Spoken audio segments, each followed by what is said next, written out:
All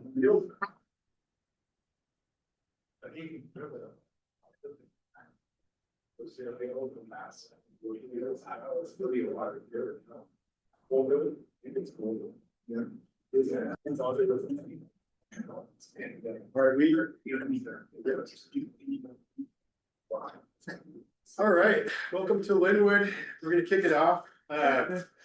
We're in a bigger conference room this year, so it's a little better than the hotel room they usually stick us in, 301 upstairs. That one's a pretty close combat room. Our suite. Yeah, our suite room. We do have bathrooms in the back, and we're back of the room here. So if you need to go out there for a break, feel free. What about a bed? That is, that's stuck up in the hotel room, which we fortunately lost this year. But yeah, Sam is gonna kick us off with the breakout presentation. I guess maybe actually, the outline, and why is gonna go over a straw man. Jump right in.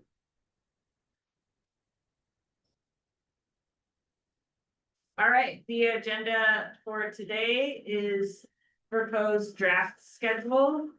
We'll go over Fraser Fisheries, South Sound, and Hood Canal in detail. And then we're gonna go over proposed WAC revisions. And then public comments and any scheduled proposals. All right. So we finally got to a spot that we are comfortable with getting our strawman 2026 schedule out. Don't worry, the second slide has the other areas, but starting with kind of the general layout, the same table you guys have been seeing since the 80s.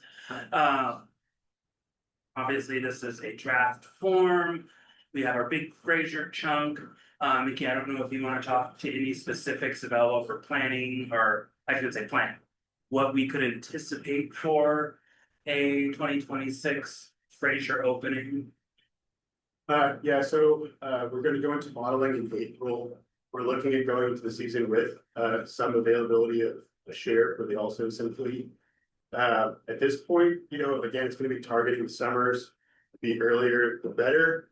And we're looking at probably like, late July, early August to start looking into an opportunity.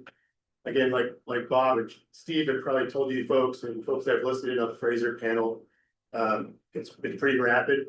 It might be a week, it might be 2 weeks, where we are actively proposing to Canada opportunities and seeing how that lands. Again, their constraints are going to be around any issues where there's management implication or an escapement target implication. And we have preliminary escapement goals that, again, show they will share at the current goal, but that could be modified prior to June. We're going to press them in the April meeting to say, hey, let's stick to this plan, and then go to June, let's hammer this down and ensure we all have an opportunity. I think the conversation was pretty positive in February, with at least guaranteeing the full suite of test fisheries around the water. And those are going to start prior to the test fishing, or prior to this season starting, and right through the conclusion. So we're going to have information on the water to inform us. And that's the big win, I think, from the February meeting. We're going to carry that message forward, as information is going to be the priority for accessing sockeye this year. Right.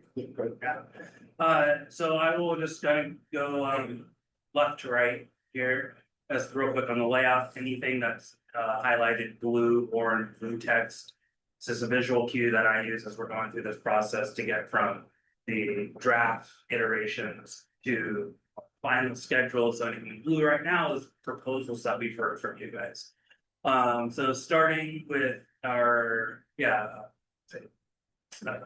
left, right, week 45, we did have a proposal from Gillnets and Puget Sound to adjust the daily hours. So those are your daytime fishery, and that would affect our area 10, or excuse me, area 12 Hood Canal fishery for Gillnets.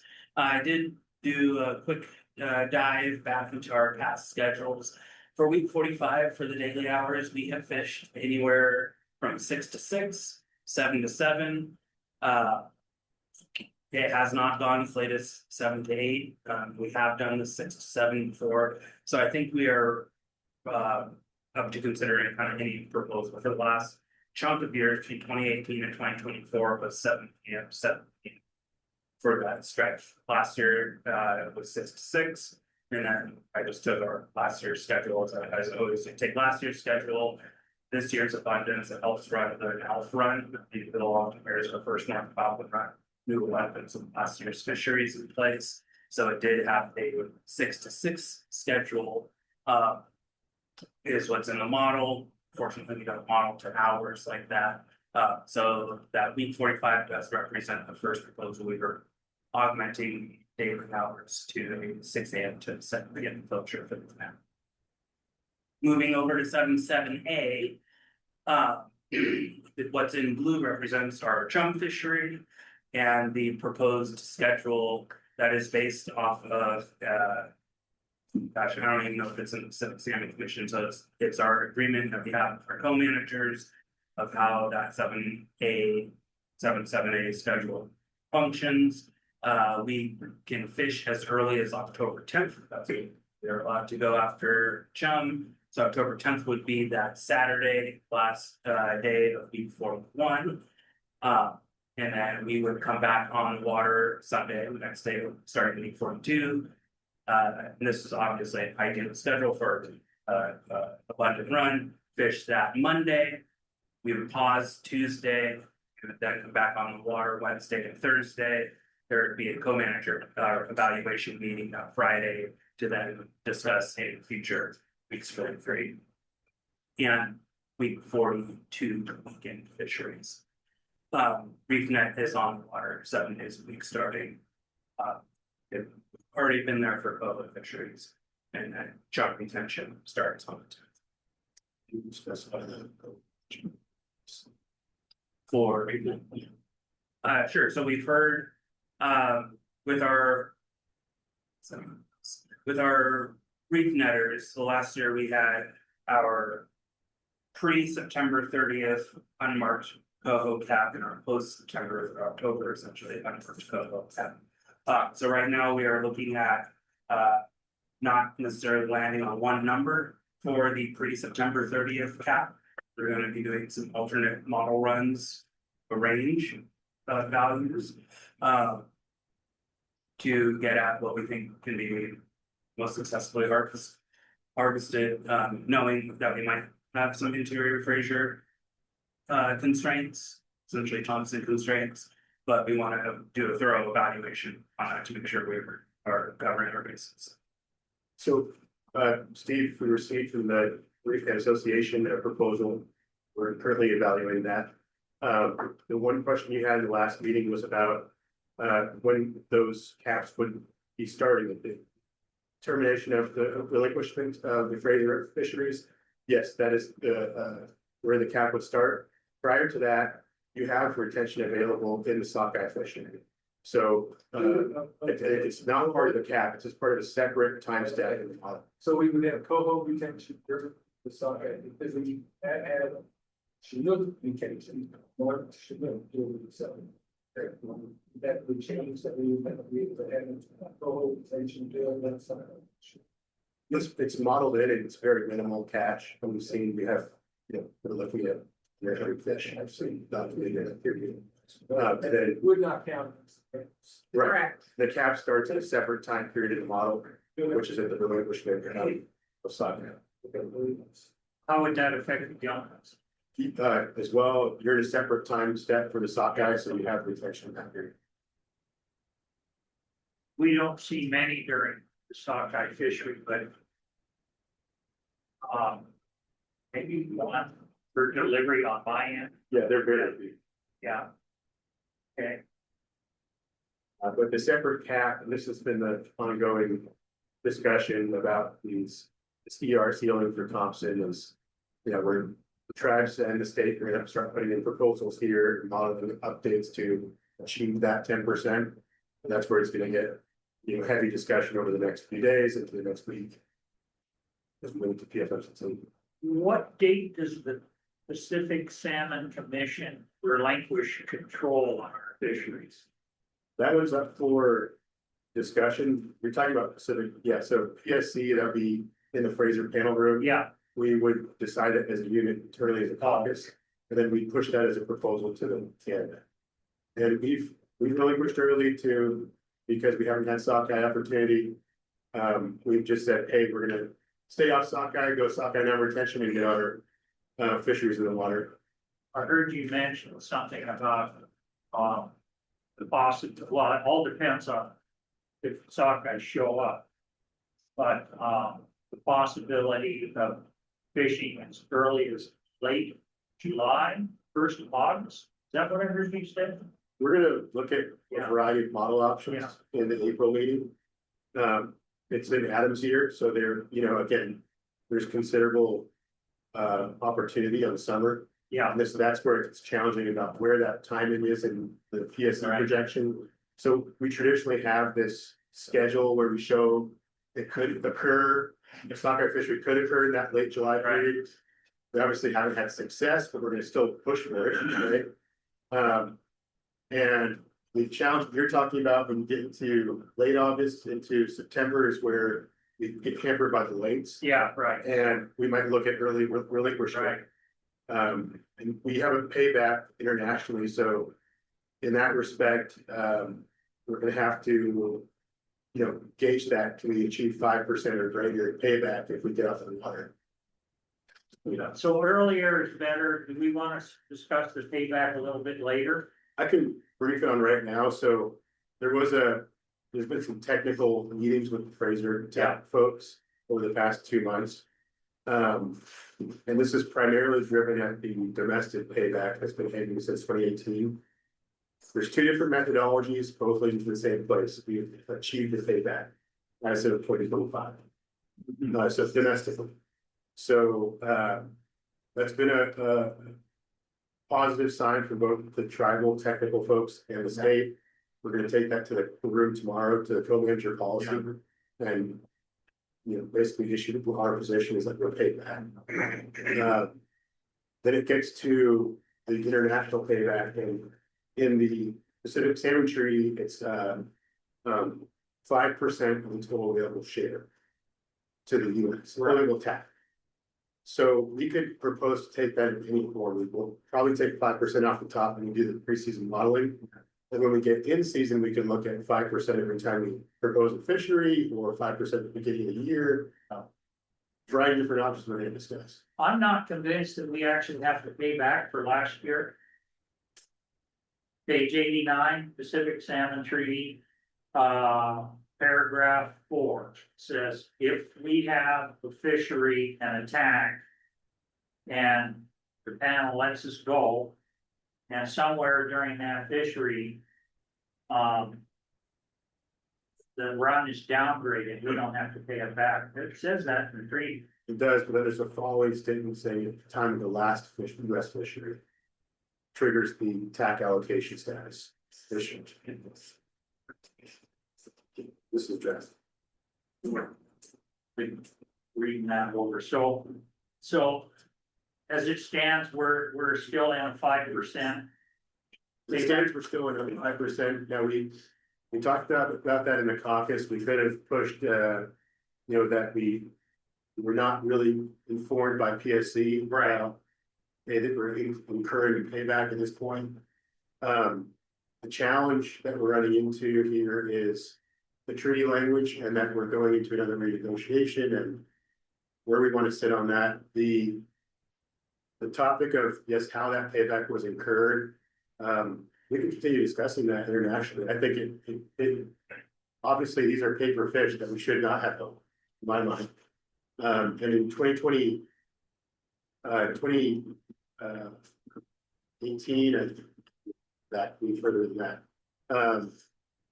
There was a similar situation where the run size was downgraded and we had in-season agreement to not incur because we went non-retention with our pig fishing. So again, these topics I'd like to discuss more because it plays into the renegotiation. We want to talk about that in terms of the annex renewal, how that may play out. I guess we can keep moving forward, so there's anything changing to, I think. So nothing changed. I'll get through this slide, one more slide, and then we'll close and we open. So the next blue chunk, targets Bellingham Bay, Sandwich Bay fisheries, or Coho Chinook fisheries up there. This comes from a comment from folks that fish there. We do think we have modeled starting our Chinook fishing in week 33, and also starting Coho fishing, so bumping that up to week 34. We kind of jump into the Coho fishery. We did do some internal discussing there as we every year, and we'll get into this and going through our wax where we start looking at clarifying our Washington Administrative Code language. So during that 7B and 7C period, as you guys know, Chinook is 7-inch mesh, Coho is 5-inch mesh. We did discuss, well, where if you're targeting Coho, you happen to catch a Chinook. We're still just kind of discussing the details of that, what we want before for something that is in force. So, but what we do have planned right now is Coho fishery would start as early as August 16th and run through that whole chunk of August in September. Bellingham or Sandwich Bay is still scheduled. It's week 33 through 37, same schedule. It mirrors Bellingham Bay, but Sandwich Bay will be it's Chinook fishery that it has been for years. The 8s, 8A and Area 8. Right now, we have not opened or closed any dates going forward. I think we heard pretty conclusively in our large room being still snow and Skagit Coho concerns. And where we are, especially for Snohomish, 41.7%. And we have to get down to our 40% ER. I don't think we will have to add in addition Coho opportunity in the 8s for commercial fields. Since there's going to be a lot of movement needing to happen on our nations. 8D is our proposed very funky schedule. If you're familiar with the Sunday night fishery that leads into Monday, then we'll go through until Thursday morning, come back on the water Thursday. Plenty of opportunity there. We have not had opportunity to sit down for our co-managers since tomorrow to kind of finalize catch proposed article to a bay fishery for a change. Was there a question?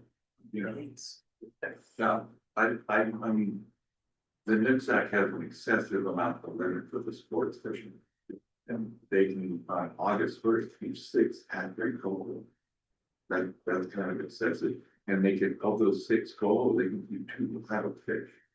From the NIPSAC. Yeah, that's their proposed thing. That's also a terminal fishery. This is a pre-terminal. Right, we are pre-terminal. But We don't know the direct impact, and so we have to consider. it's really supposed to be if the state's paying for them, we gotta kill them. You'll never have recovery unless we kill those hatchery fish. That's, I mean, I want to fish and catch lots of fish. And so do my kids in the future. So if we can kill those fish and not see excessive fishing the hatcheries, would be great. I mean, if they're allowing 6 hatchery fish a day, the sportsmen aren't killing them. And it's had increase every year, limit during the middle of the season. And as we've been speaking, the standards should be out there bowling 2 or 3 days a week. I propose that they bowl 2 or 3 days a week continuous, so he doesn't have to grab the crew again. And we don't let her just go like we used to. We just go fishing. I don't think we can damage anything. We've caught less than 10% of the whole run over the last 5-6 years because it slowed down until the fish farms went away. Now we're catching the fish like we used to, 100,000 per check. And the senior can also be able to, the only kings that you encounter are wild. I mean, so if on our fish ticket it said small Chinook, large Chinook, and wild Chinook, but we really appreciate it. That way we're not counting these hatchery fish as something that's gonna keep us off the water. Those hatchery fish are supposed to die. So that's the paid for fish. One piece that we could talk about in the future, I don't know if we have the capacity, but is observation. So we need observer data. Considerably more information on these fisheries to get that level. Potentially logbooks, reef nets to it. That's where we can get that information. There's a couple pathways that we can examine at a finer scale. But the scale we have right now, it's chapped, right? So, like Sam said, we're talking about mixed stop, we're talking about pre-terminal. That level of data to get you the access that you're talking about, you have to be on board your vessel. So we're talking about potentially a step forward. But there's the one cannery area that we're at, there's only one place to sell fish there. They're the only place that they lift and we take them. We just last year got 2 competitive markets. We can't hurt anything. There's 30, 40 guys sitting there rolling every day getting good fish. And on their days, they did good. And we don't get good up in the flats. So they just, those are the runs that are smaller than this one coming up. And the state just pushing and pushing the sportsmen to catch them. And they do it. There's not enough freezers. Me and you can go fishing and keep 12 a day. Well, then let's go 2 days. We've got 24 fish in 2 days. That's excessive amount for the sportsman. And if you just did it 1 day to start, just say, you're gonna have incidental catch. That's just part of the work. They have mortality, we have incidental catch. But we won't kill those hatchery fish until they're taken from the front. I know there's, but just let us in with the incidental catch or mortality rate or something. We'll review that. Thank you. Yeah, so, Appreciate it. there's a lot of sampling that goes on in the corner of West Dock with regard to cobra. Okay. The question is whether the samplers know they're caught in the river or whether they're caught in the salt. So, you know, we're not sure what's going on there. But given the forecast in the Bellingham Bay area, we're looking at 100,000 coho between Samish, Bellingham Bay, the co-ops and the river. And what could help us, Quasi, is if you could take that footnote 8 and move it up 1 week to week 35. Footnote 8. You see that? So, Yeah, if you could just move that forward 1 week, that would help us immensely. We'll be there to kill them. Because, you know, as I've said before, it's really hard to catch coho in the dark because of the predators. And you've got 2 different fishermen. You've got guys that are focusing on king salmon. And you got guys that focus on cohos right in that timing. And so when it gets dark, the coho fishermen go in and the king salmon fishermen come out. So if you could move that, my suggestion, given the strength of the run projected for Bellingham Bay, Samish, and all the co-ops, just take that footnote and put it up 1 week. So good. That would help immensely. Okay. Well, or, better management strategy for trying to catch cohos. That's all. Why you already looked that? We'll do. Yep. Yeah. Yeah, I just got a question on what you were saying about you want better reporting or more on time. No, I'm talking about observer. No, I know, Yeah. you're talking about observers, Yeah. okay, you get a fish ticket every day, we have to turn it in the next morning. That isn't enough information? We're talking about different information, like Mark stats. how many sets did you make? Does that matter? Oh, it matters tremendously. So we can project, so like your projected impact on stock. What are you gonna put out there if you put a fleet on the water and you have that data? So some of this information we just can't project it confidently. And we do have fish ticket data that does get us part of the way there, but we need a bit more. And with fish tickets, you're sold, that's the souls are fishing, or WN, if they're. For quick reporting, But that, no. We know like how many fish tickets are landed, but not. you how many don't have boats. me. How many every, One fish you got no loads. No, Yeah, you that's don't- not true, because I sell two different buyers, No, that's, so I have two different fish tickets. that's a So that's. same day though, right? Yeah, and And you know, I mean, if there's only 10 WN numbers coming out of that area. That's the All you thing gotta is- need is the WN number. For- If I have one of my boats. For quick reporting, no one, it's not required to report your boat name or number. This is an issue that we have read. Oh my Yeah. gosh, We are, it's given to me, I'll count. yeah. I can do it. So we, I have run businesses before, I can do it. there's two different avenues we're working on right now. One is changing RCW, which is a. I know It's like a 2-year process. But the sportsmen get a change every minute, during the run, during everything, they get a change. Can we just have our salmon commission do the same? Just do it like the sportsmen. I don't know how they get their changes in their season and sport catch, but they deal with the same federal people that we deal with. They seem, go along the same thing. We report everything that day. They're turning to that. They should be able to report every day. They better, was I'm getting taken advantage of. I think those are two different things you're thinking of, because they have a fixed quota. So all they're changing is slowing down the fishery or speeding it up with the number of fish that they can either catch or release. Well, That's the only difference. I know the salmon from 2 fish to a 3 fish, bro. Right. We can have, and we can't even get on the water. So they still, so I think you're confused with that. Their quota is not going up. It's staying the same, it's fixed. You But can't they're catch it, just- So you gotta. They're get just water and see. adjusting the number of fish that they can keep a day. That's the only difference. So on your end, how quick do you get this fish ticket that Alan's shuffle through? She's calling them in the morning after the fish room. One more time. She's calling folks in the morning, buyers in the morning Okay, quick for reports. quick reports. Yeah, I'm just curious if there, you know, 2 months after the fishery.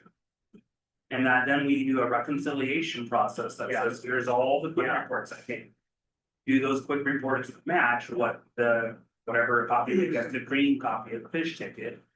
The amount of transcription errors, you name the error, Emily goes through and finds it on the ticket. yeah, she's pretty good. And I'm just hoping that she gives that data. Yes, we are emphasizing that. And getting back to your question, we want to implement electronic ticket processing so we can get their answer that you're asking with a hell of a lot better. Well, it's just like, I mean, cause I buy a lot of my own fish, and I take a picture of it, I send it in either that night or the next morning. You got a copy of my fish ticket. I mean, I understand what whoever over here said, I might sell to a different buyer, and I said, I understand. It seems like you would have. I guess there is no boat number on there, is there, on the reporting thing? Maybe that needs to change. That's the. No, I understand that, Yeah. but. That was I was like, how do you guys not get that? You get 90% of the information, like in the same, within 24 hours. yes, we get information that How quick you can decipher it. is- yes, that we can use to manage in season to make sure we don't do anything drastically blowing over books or even coming undershooting when we could get limits.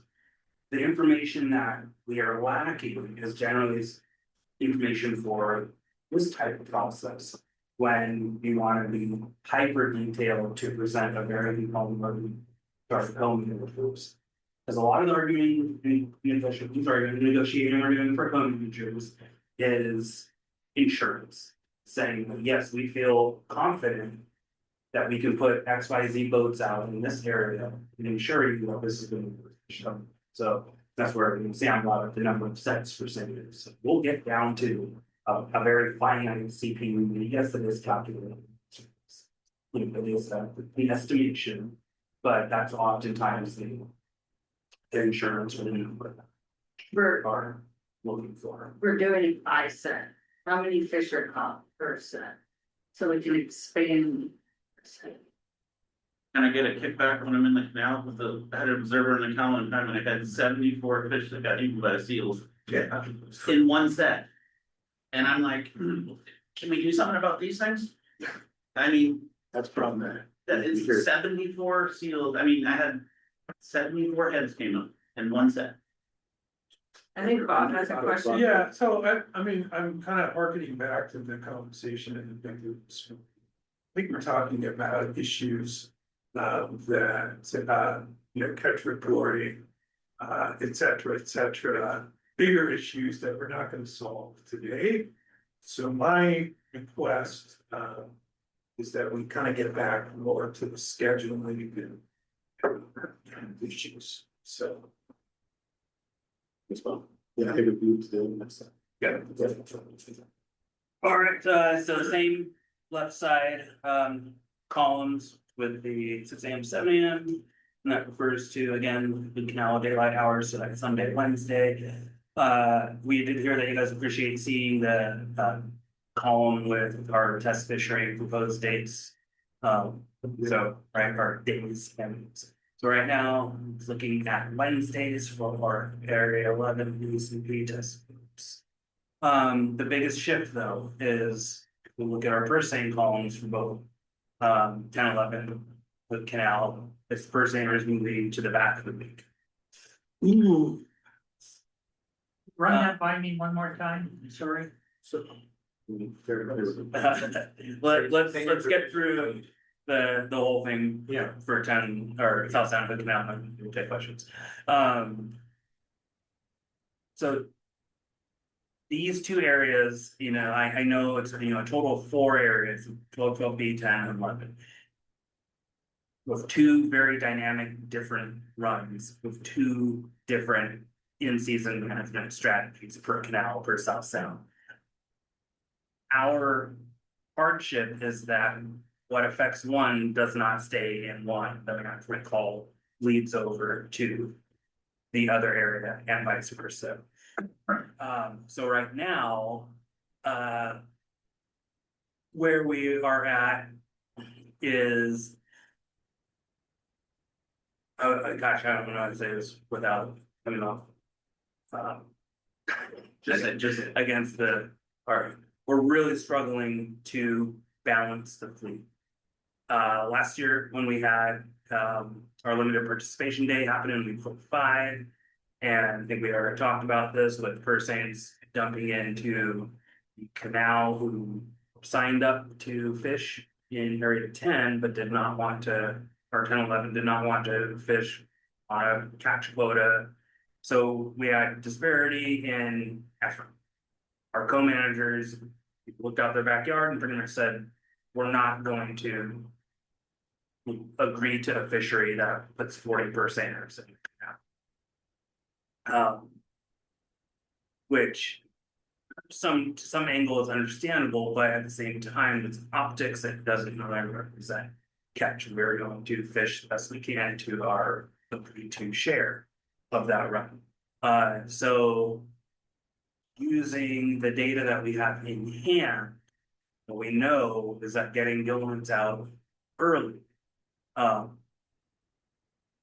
does kind of remedy some of these feelings and issues that our co-managers do have.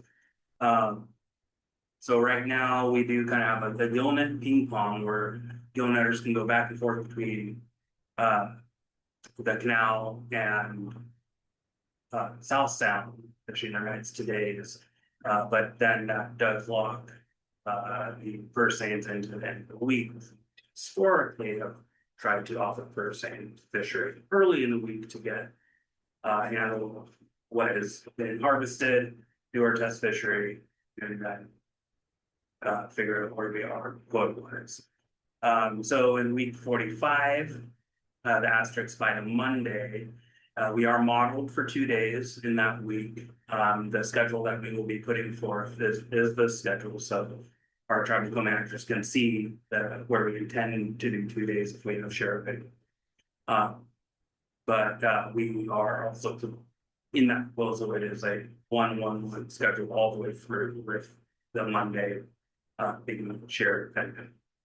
Any more that? I mean, I think you characterized it, the concern came from our canal co-managers around,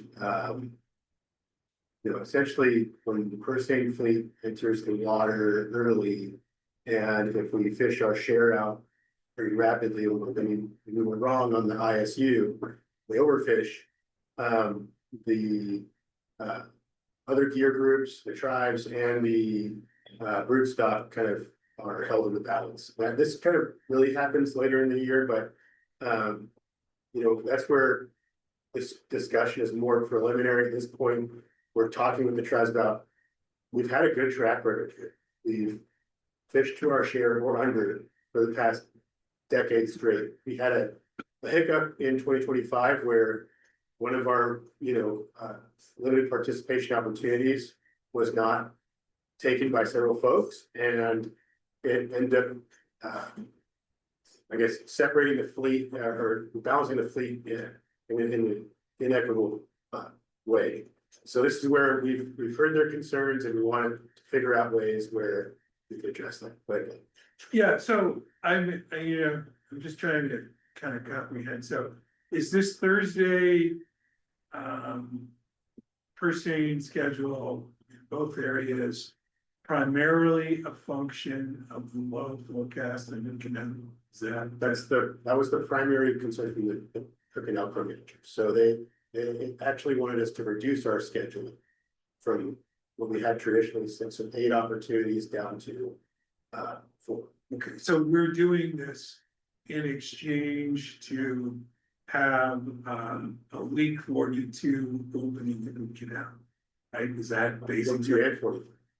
Oh, 42 and 43. Yeah, so what they've noted is that the 42 and 43 openings fall outside of our window where it's usable data for the ISU, CPU wise.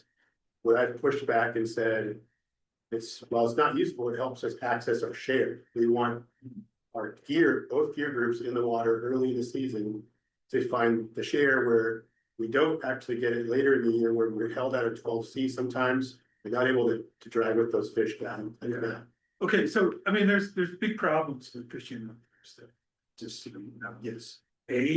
Markets, right? You know, particularly if there's big harvest, they don't have to pay overtime weekend to process the fish. So that's a maybe even a bigger problem is that seines are fishing behind a gauntlet of tribal gill nets and non-tribal gill nets, right? So we're picking up the scraps from the week. So I mean, I guess there's a trade-off. I mean, if this is the only way that we can get 42 and 43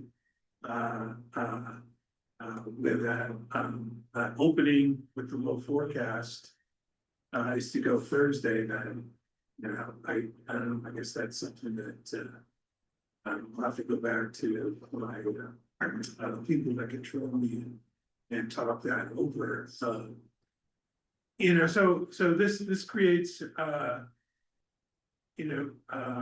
kind of challenges in and of itself. I think the other thing too is that if we're confined to Thursdays in the canal, I know the tribes have talked about, well, why don't you do limited participation?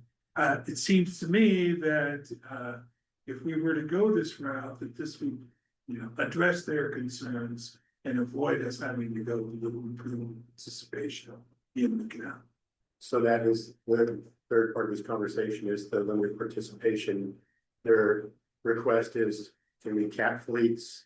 And my response has been, we fish to our share. Yeah. So, however we do go about that, that means that our gear groups, gill nets and pursuers, have the historic opportunity to access the share. So I see a couple PSBOA members on the call. Since this, no offense to our gillnet friends, but since this predominantly affects the purse-seine fleet more than it does the gillnet fleet, you don't have to say anything, but if you have some initial kind of thoughts about this. I think everybody would appreciate hearing that. I see, Tom's hand is up. Go ahead, Tom. Yeah, you guys hear me okay? Yeah. Yeah, good morning, everybody. I agree with Bob 100%. I mean, I don't know if you guys had any talks with the processors, and I imagine you did, but last year's schedule of fishing, seining early in their week worked out much better than later, and for processing reasons, as Bob mentioned. I'm definitely in favor of fishing early in the week. I don't know why we have to revert back to Thursdays. We did that the season before, and we decided it didn't work out well, so we went back to early in the week. Last year was such a great success all around. I don't know why we mess with it. So Tom, I mean, I think those are all valid points. I think what WTFW is saying is that, you know, if we go with this schedule, as proposed, then, you know, we will get agreement to go 42 and 43, despite the low run size in root canal with low forecast. And then the other thing is avoiding limited participation later in the season. So, you know, so it sounds like we've got a bit of a trade-off, and maybe you can kind of doodle that before we submit comments to WTFW. What about Bill Burt? Bill, were you on? What are your thoughts about this? I make Deborah and then kind of Bill's on. Oh, I did see Bill originally earlier. Oh, I see Bill, yeah. Bill, you can unmute if you're. I'd just like to comment also at the last meeting I attended or listened in on, there was a possibility we wouldn't even get 42 in the canal, and it's so early. I would be opposed to even if it would change the schedules, giving up 42 in the canal possibly with the limited run size at this point. But So yeah, thanks, Tom. And the response from the tribes was not just giving up 42, it's also 43. So there's a few different intricacies at play. It's about lowering our opportunity in the canal to ensure that equity is met. And in my, you know, from my perspective, the footprint piece is hard to get back to in the future. So when we lost 42 sometime back, it took us a few years to get back that week, even when the substantial run size was projected. Bob does have a point about the challenges with the buying and the processing. That's something we're going to talk about with the tribes on both sides, because the issue is that we have to balance the schedule with South Sound. So when we offer a Monday fishery in 1212B, it's a Monday fishery in South Sound. And so the Thursday would be Thursday. Offering it Tuesday is a challenge because folks in South Sound, you know, having a first aid fleet go out before the test fishery on Wednesday could throw a wrench. So we could talk to the South Sound tribes about modifying the day of the test fishery, which would then maybe provide Tuesday or Wednesday as an option. But again, these are challenging schedules to achieve all of those goals at once, right? well, you can easily move test fishing to Thursday because it's only 3 boats. Then that fish would get processed on Friday, not conflicting with the weekends. So. But then we can't test fish right after first season. Well, we've done it in the past. We also, the co-manager meetings also get tied in here, so we can't run that under 24 hours from the test fishery because we can't process the data. So we'd be looking at a Monday co-manager meeting, which delays our decision making to the following week. There's we can get into the. So, you know, there may be that, if we could get, you know, 1 or 2 of those weeks, well, I see, you know, week 45, we're back at Monday. That would be oh no, wait a second, that's Well, I think you're honest, okay, Bob, maybe this could be a hybrid. I mean, this. yeah, this that's is the what first I'm thinking. First take we're taking to the tribes, and we can Yeah, talk to this you in know. progress. You know? And I will say real quick, Bob. And Tom, you're on the call, like, you know, on the DFW side of the table, like, I'm the only one here who remembers when we used to fish 46 and 47 in South Sound. So like when we're hearing from our co-managers that there's an earnest push to get, remove purse seiners from 42 from the canal. In my mind, even if it is, yeah, we know the run's early, it's gonna be probably not the best fishing, but that footprint is everything. So now we're 11 years of no 46, and yes, there are winter drum concerns that we're doing our due diligence and collecting all that data on. And there definitely are valid conservation reasons to not fish late in South Sound. But I would hate for us to move ourselves in a scheduling position that then starts to reaffirm that the Hood Canal is always a later start. Or that we can drop an entire week from the schedule, which is a challenge. And again, like you said, Tom, we had this issue in 2023, didn't work out. We recognize that. And when we reverted back to Mondays in 24 and 25, again, this might be a one-off for the forecast, or it might be we come up with another plan here to go back to the co-leaders. Go ahead. First up, is that footnote 13, are those typos on there? Why would they be on there? Yeah, those are left over from. You always gotta be sure you scratch those off before you go on your meetings if you want. I think you should get your lucky number 13 tattooed. You don't need Taylor Swift. So, why? I guess my question would be like, moving the seniors to Thursday. I mean, is the expectation on that they're not gonna catch fish on that day compared to on Monday? I mean, is that, well, I guess I don't understand why the tribes would agree to go on, to let them go on a Thursday in 42 and 43. Well, because I think the answer is they don't like to fish after purse seiner. So that's, by pushing it later in the week, They can get out front. yeah. I mean, it's not like they're not gonna be effective on Thursdays as much as they are gonna be on. Well, again, I mean, I think their fisheries are, again, they're winding down for the weekend and they fish on the fresh one with the not treated gill nets. I think we have a couple questions online. It's one thing before we say that, I think the other piece that I think is important to know, we go in with the preseason schedule, and every year we modify this in season. Folks see a different run size shows up, and we want to target maybe a different, part of the week. We can go into a co-manager in season discussion and try to, work that in. The challenge here in preseason is ensuring that our fleets maintain a historic opportunity.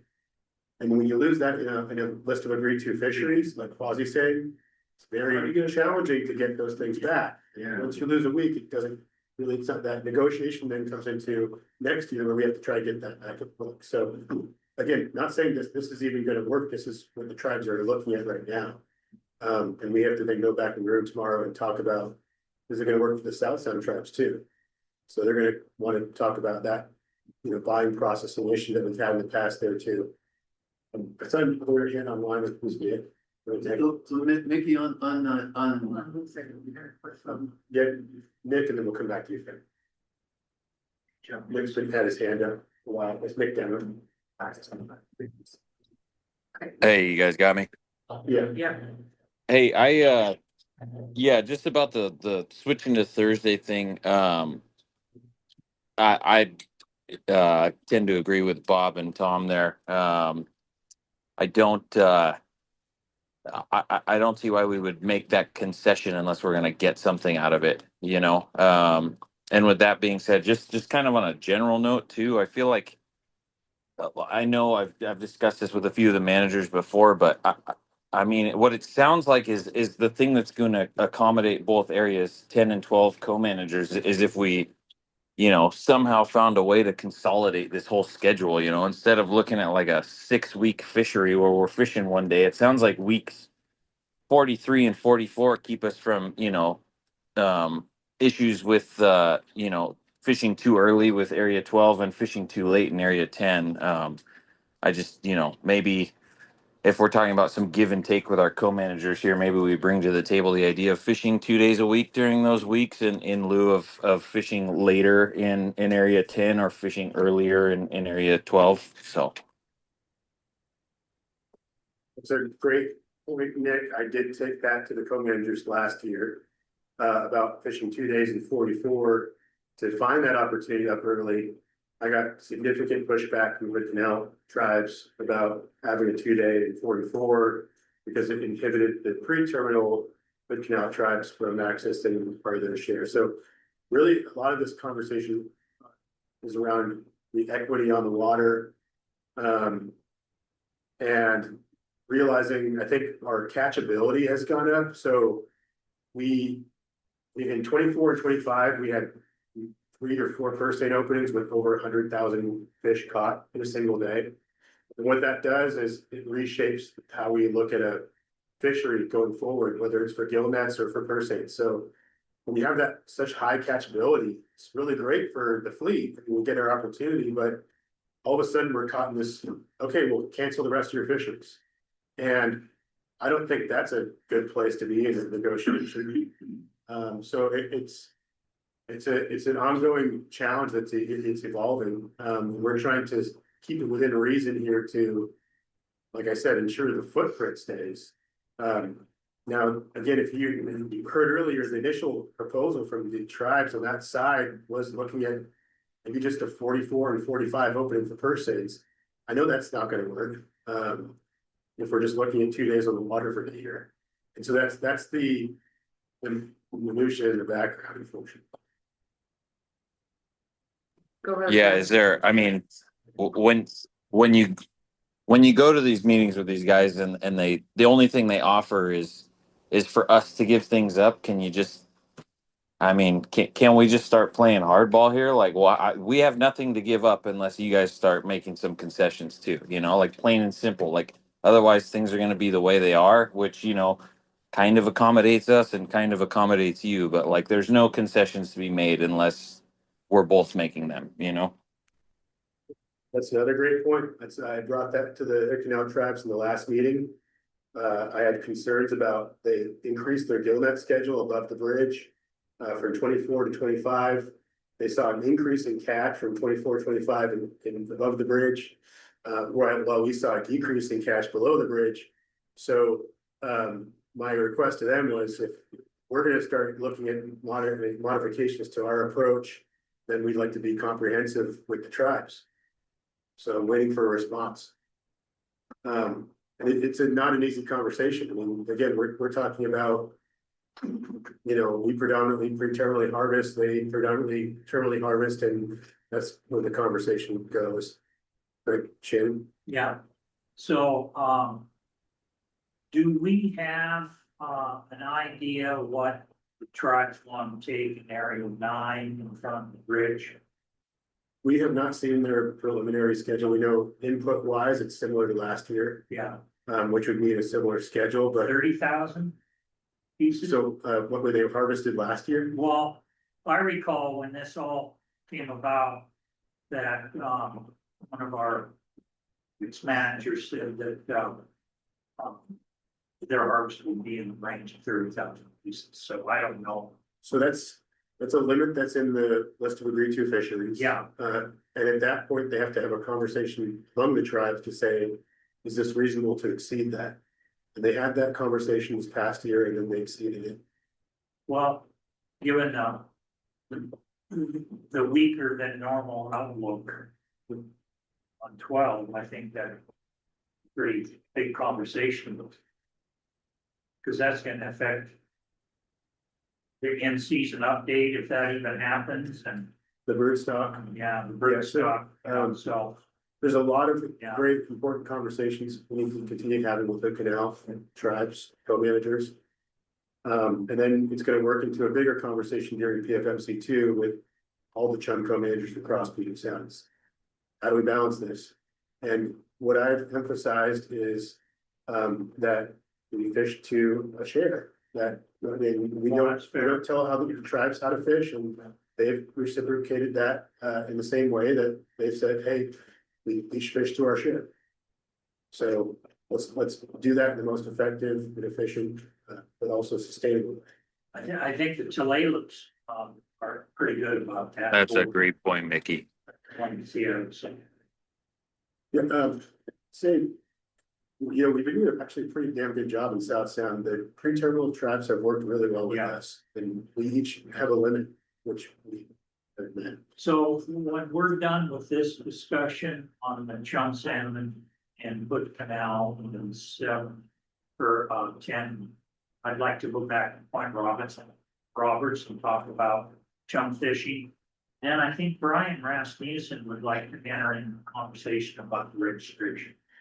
So That's coming. Yeah. we have a lot of registration. So last one, Fred, and then we're gonna move. Okay, so when you talk about, you know, moving the things to Thursday and on 42 and 43, when you said that will, you know, get them away from limited participation in the canal, I mean, isn't there still like, is there a number there that triggers limited participation? Because, I mean, our deal as a gillnet fleet is that we need all our days, and if we get, if that quota gets taken before our schedule's up, then we won't be able to fish the rest of our period. And that's our main concern in 10 and 11 and in 12, is that we just need to be on the water for as long as we can be on the water. So if you say no limited participation in the canal, and say on week 44, you have a full fleet, seine fleet out there, and they catch the rest of the quota, I mean, we're done. And is that, I mean, that's our major concern, is that we stay on the water and keep fishing. So, Fred, we hear that concern, and thank you for putting that forward. I think how I've responded is, you know, essentially, every time we have a share, we fish with the historic ratio, we offer that opportunity to the historic ratio. I recognize that the challenge for the gillnets, losing part of your schedule if, you know, one gear fishes ahead to hit the share, but at the same time, you know, we look at that, we evaluate it in season, and we attempt to propose a fishery that achieve your balance too. So, and essentially by pushing the seiner's way, the gillnet's gonna have the opportunity up front to find that opportunity for your equity. But again, we approach every fishery looking at the historic sharing balance between years, and we know that's a very important point. No, I get it, but I mean, I look at like, if we go to week 44, and even though we fish ahead of the seiners, if they go into week 44 and kill it on that Thursday, then we're not fishing at week 45. That's the point that that's my. Well, I mean, you know, the same could hold true. I mean, you gillnets nail them, No, in week 43 and doesn't work that 44. way. So We're capped, we know what we're gonna catch, we know how much we can possibly hold. Fred, it actually did work that way in 2024. The seiners fished ahead. We recognized that, then they didn't fish for a full, I think, 7 to 10 days. They were off the schedule. The gillnets did fish. So there's been times in season where the ratio's off, or the you know, the approach is not going to lead to equity, and the seiners have lost the day out of the water. So we recognize your point. That's all I ask, that's all I ask for. Yeah, absolutely. Hey, Mickey, is there any way to consider if we start on Thursday for seining in week 42, then maybe rotating like we used to in the old days for this coming season? I mean, because I see on week 43, you got seining and gill netting happening at the same time during the, you know, they fish daylight in the canal. Obviously, we'll be all fishing together. Yeah, no, that's a typo, Tom. I saw that in 43 on this one. Well, it's fixed in the main file for this, so that Thursday going at day in week 43 would be another Wednesday for gillnet. But to your point of going back and forth between first starts, Have us go Tuesdays and Thursdays. I mean, start out with Thursday, yeah. consider going to Tuesdays. I don't know. Anyway, my 2 cents. So that would be two per same days in front of a test fishing day. So we can modify the test fishing day. Again, these are all great points, Tom. We're gonna have to I got it noted, like basically throw the combination of days at the tribes and see where we can land on that. I mean, really, the test fishing in 10-11, we got to be reminded it's not really about volume, where we don't want to test fish after some activity. It's for samples, but we do want to make sure that Apple Cove testing is primarily the most important when it comes to catching numbers, and you're going to dump that behind everything, So That's a really good point. It's a good point. And the behavior of these fish does change with the fishery on the water. It's just what we'll see. They might mill up high, they might split out. So there's some other effects that play into the role. And like you said, that does play in stock composition for the test fishing. I mean, I think if you could, yeah. You know, if we have to do, one Thursday, okay, yeah, not ideal. But if we could revert, go back to these other days, Wednesday. It's true. I think Thursday. Yeah, of course, Tuesday is really, but maybe, hey, there's a lot of different pieces to the puzzle that have to fit, I get it. But I think we've identified some, legitimate concerns about having every percent. Not up until week 45. But your point also too, Mickey, and sorry, you're taking is that we can adjust in season if necessary. However, it does provide, you have it on the schedule, but it's anxious, I guess. So this is. Yeah, no, I absolutely hear that. And I think one big point is we could, we come back to our commanders tomorrow or the next day and talk about some of the challenges that we've talked about in this room about, the processing, but also the challenge with, balance between our gear groups and all that. So those pieces can be talked about. At the end of the day, like Bob's saying here is, this is an adaptive process. In season, we've seen a lot of ways this schedule has just flipped over.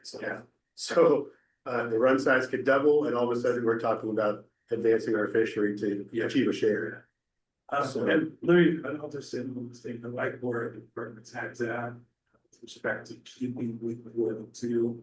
We don't want to do anything dramatic because of the love that has because then we try to come back, well, hey, did it in 2026, dropped out with 3. So I do respect that. I think it's a good policy position to have. Look at that. Yeah. So I think before we go to kind of this next chunk away from the schedules and talk about our rulemaking process and limited participation, Mickey, would you mind opening so for those of you online, we'll stop sharing real quick. We're just gonna pull up same presentation, just the most up to date. There's two. Remember, it's a feed.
Yeah, we're ready to change gears into rulemaking. Thanks for swapping the presentations over. So Sam will take it from here for a little bit. Yeah, so we're just gonna go over like the general process of rulemaking, so everyone can kind of just be aware, because I think a lot of us are confused on the process. And this is my second year, so I'm learning this as well.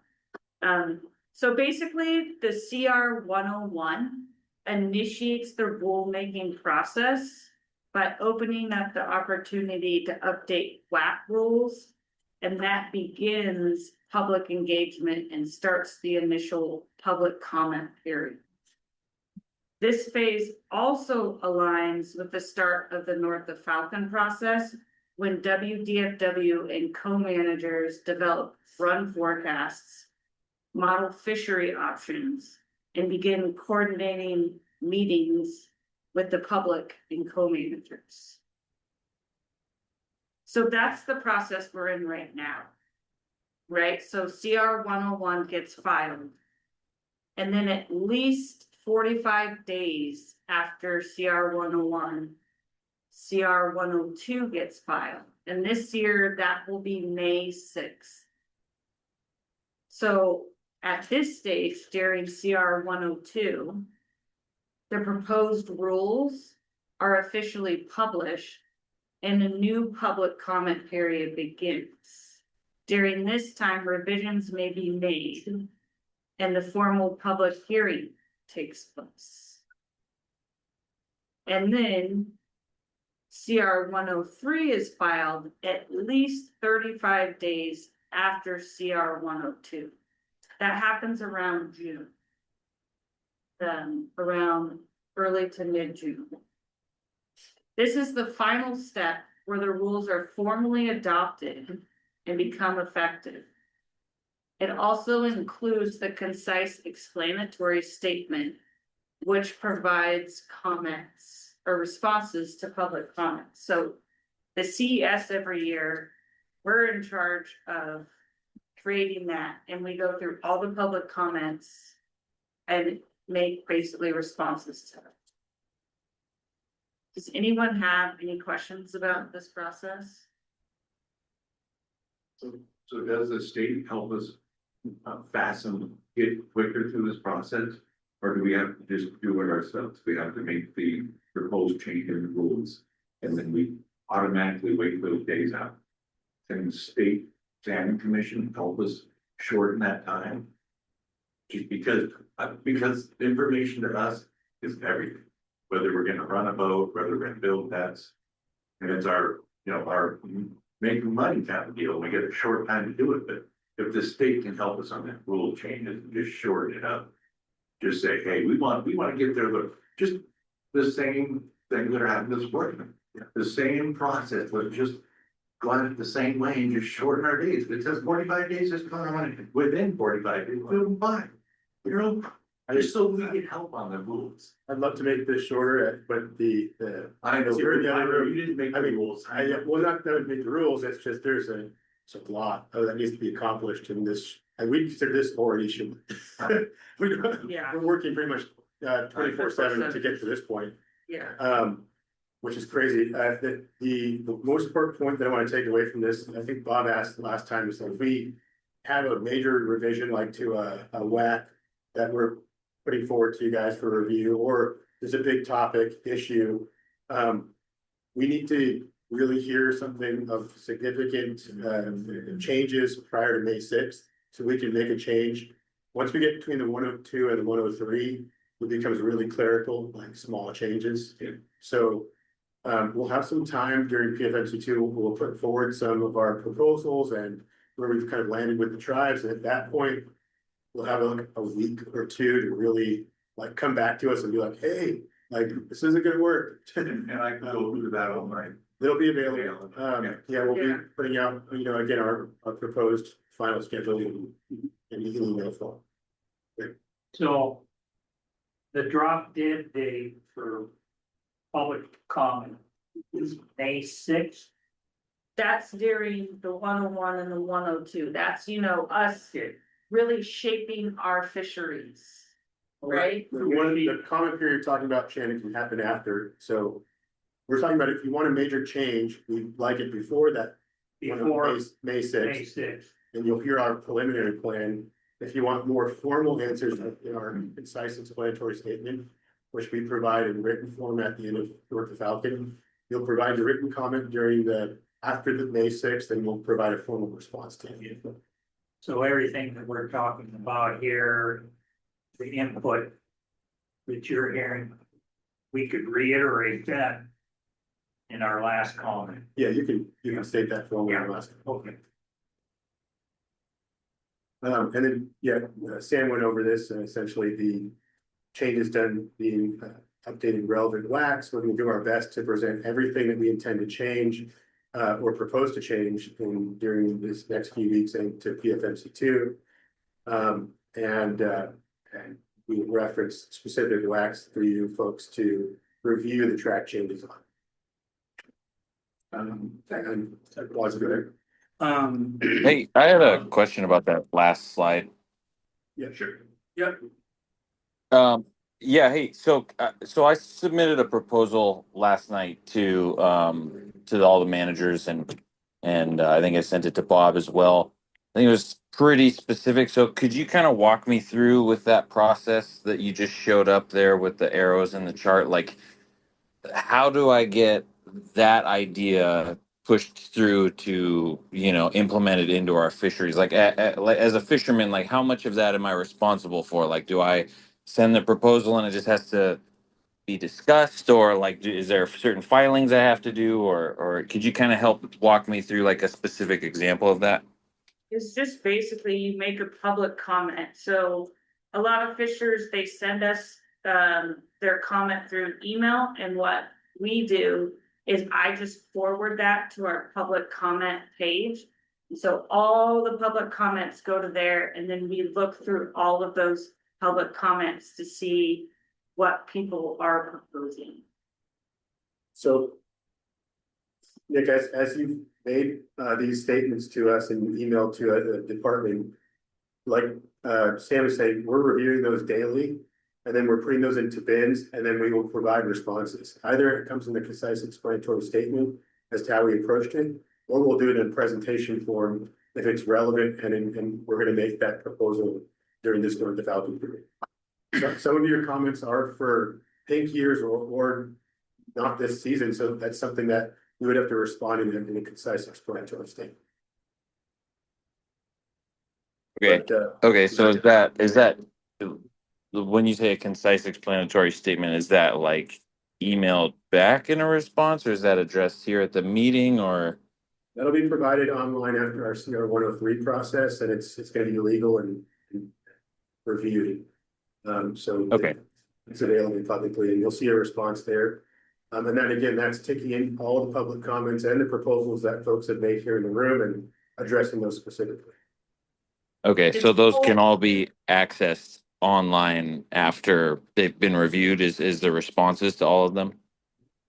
Yeah, the concise explanatory statement is a whole documented, not only has responses to public comments, but it also goes economic analysis for the year and why we did what we did.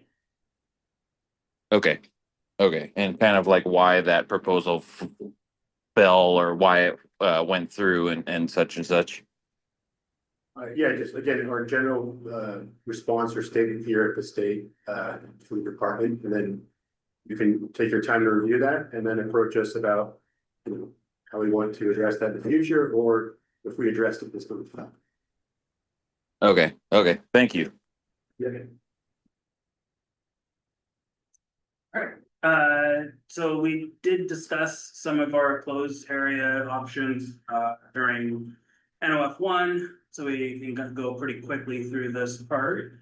So it's on the previous slide, all DFW stuff, the vast majority of it is Title 220, 354 is our salmon chapter, and get into the specific section 080. So every year for all of our closed areas, I like to open it up, go through to make sure we're not missing anything that we discussed. or that we've had issues with in the previous season that enforcement's brought to us. We come through, utilize the 012 process to, make sure that, continuity, above all, is up to date, up to 2026 standards. One of the big things is making sure our latitude and longitudes match. Any geographic changes, as you guys know, there's historical references of buildings that don't even exist anymore in some of our wax, and we try to get those out and get those cleaned up. So for our closed areas, that is one that we are addressing, most notably Fort Gamble Bay. There's closed area modification happening in Area 9A, Fort Gamble Bay, and for Area 10, there's closed area removal and also reaffirming a closed area. So one point I want to make is, from the department, our enforceability and the questionability on the water is the most important piece. And talk to our lieutenant in the back here, again, we want to be as straightforward and with the fishers and on the water, make it clear that our regulatory language is interpretable for both the fisher and enforcement. And what we've heard this year and previous years is, hey, continue to evolve the language to ensure there's no confusion on the water. For example, a J hook or a closed area or a line that doesn't make any sense. And again, reference with our enforcement here, those questions are pretty valid, and we want to make sure we continue to update the language to make sure it's clear. And so the same language updates goes in through all the sections of our gear types. For the clarification, so where we're changing times and release requirements, we just want to make sure again that there is no confusion between you guys making a living on the water, conservation rules that are in place, and rules that our officers can go out there and say, hey, this is very clear what is enforceable, and how those rules are enforced. So the updates to the 2026 schedule are ongoing. Just had a very positive discussion about those. Our 2026 schedule will be presented to our co-managers tomorrow, and we will continue to discuss those through PFMC2 in the next week and a half when we get down to Portland for that. So I guess any questions in the room? Brad? Yeah, so do you after you get this stuff figured out, will you send this out to us to see what you got there, or we have to? During PFMC2, we'll send you like This is a what we're draft. sending. Yeah. Yeah, This is what we intend to change with red line marks and changes. So you'll see the track change from last year's version. So at any time too, if you guys Google, just literally you can copy and paste that WAC into Google, and it pulls up our a state website that you can search all of Washington's administrative codes. And what I actually probably should have included it on these slides here. You'll see a lot of WACs that then do reference RCW, so that's the revised code of Washington. And Lieutenant, feel free to correct me. The way I kind of think about it and have thought about it is WAC, the Washington Administrative Code, are the rules, and the RCW is what happens if the rules aren't followed, essentially the violation. So for the RCW to look for is 77. That's our big title that we operate under. Yeah, the bottom line is you have to have like RCW type whack to. Yeah, just have stand back to an RCW type to. So when there's an RCW in place, do we have like a leniency for a year or so, like warnings and, like, hey man, every situation is different. You know what I mean? I just, I'm nodding off or something. I will say, RCW that requires legislation change. So that's where, there are some nuances and stuff to where we can get really creative. We're thinking outside of the box, and all of a sudden we hit an RCW wall and say, "Oh wow, we can't address that through a North Falcon rule change process." And, you know, we can be successful, it involves getting more people involved at our agency, going across the street, colloquially, down in Olympia and tackling it through the legislative process, which just wrapped up for 2026. It was a short session this year, totally different topic. And there's also certain facts that you can't change during the Falcon process, that we have to go. So it's a longer term rule with. Before we break, Lieutenant, Wilson, is there anything else from the enforcement side that you think is important, just as what I'd like to think about this for the fleet is, we're in constant communication with our enforcement group. We recognize the challenges on the water that folks have noted here, so we're not just hearing it in this room. Our enforcement is communicating. And now I need to tackle it now. Arson people. Sure. Yes, Chuck, where they go ahead. Yeah, I just was wondering about, I had two suggestions, and what's the timeline of possibly even seeing something get in place? Like getting changed in the brailer for Area 7, and then I wanted to get fishermen or permit holders on board of the decision-making process. So when would that possibly happen? Yeah, thanks, Chuck. Yeah, we tried to point that out. May 6th is probably the best, is the deadline for when we want you folks to give us your thoughts, opinions. We're going to try and get you folks sometime in mid-April, a track changes version of the wax that we intend to change or make modifications to. And at which point, by May 6th, you know, if you can provide us some feedback, that would be helpful. So within that last 2 weeks of April is when you'll have your time to take what we put out there and review it and come back to us. So it's like you're going to email me, like, yeah, I could try to get this changed, or how's it? I'm like, yeah, we'll email the fleet with the wax that we're intending to review and change this year. And if anything within that scope, you'd like to comment on it, like the railing issue, it's within the scope here, it's within one of these wax, but we can definitely talk about that further during that period. And you would also just make a public comment as well. okay, so I'm not sure when I did that online, was that not a public comment, or is it just get pushed forward? Yeah, you make that online, it's a public comment, and we'll take that into account. So recording that, or you can send us an email. Okay, all right. Thank you.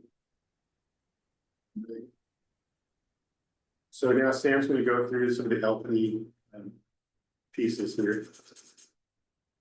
So for just clarification of what we're changing in the LP is that we're gonna write some language for automated confirmation. We did automated confirmation email last time. And we're just clarifying that in the WAC. Another clarification is that one preseason application is only required for all the fisheries that you're interested in. Doesn't have to be a separate preseason application for each fishery. And then the third that we're clarifying is that the preseason registration list is updated and posted online by the license number. We can't do permit, or I mean, not license numbers, we can't do both names and or. Because people don't even register their boats then, or activate their license. We all have. Yeah, it's by license. How's that gonna help?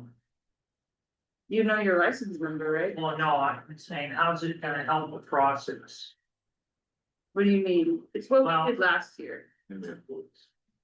Yeah, we Boat names doesn't come into effect until in season.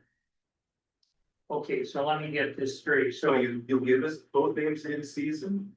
For like in particular. When the fishery is occurring, Yeah, yes. so like for sockeye last year, there was, 45 boats on that one list. And I, you know, you can go around the boat yards and they're like, yeah, this guy doesn't even have a sockeye net, this guy's out of the water. We will give you the boat names that's in the licensing database, that when you activate your license and you give them the boat information, you give them a name, you give them the numbers, Yeah, that's what we're gonna post on.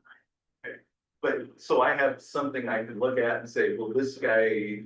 I guess what I'm getting at is I wanna try to keep a way of. You know, the guys that say they're gonna go fishing, we want them to go fishing. There's guys out there that said, yeah, hey, I'll participate, but you know, one's on vacation, the other one's doesn't even have a boat or a net, and. You know, and it takes away from us guys that are actually really ready to go do something. And that's the part that hurt. So there are vessel names, and there's WN names. I think you're not seeing some of those individuals out there as well. I would, you know, if this is something you want to investigate further, we would post it in our emergency regulation weekly. And then you could take that to licensing and talk to them about the, you know, personal information sharing rules and regulations we have in the state. There's obviously limitations. We can't track down individuals, and like, you know, we talked about earlier, there's some limitations to what we can actually share and post. Yeah, for sure. So really our main problem here is I like this, we get this number of these boats that are gonna go fishing and only half of them go fishing, so is there anything that's going to follow up on that? Like, where, let's say if there's 2 days or is there any way we can boats have to produce fish tickets? I wrote you a letter and something to verify that they actually attempted to go fishing or because that's our biggest problem, is we're working with a number, Right. and their number gets diluted if we have these boats all signed up and we don't go.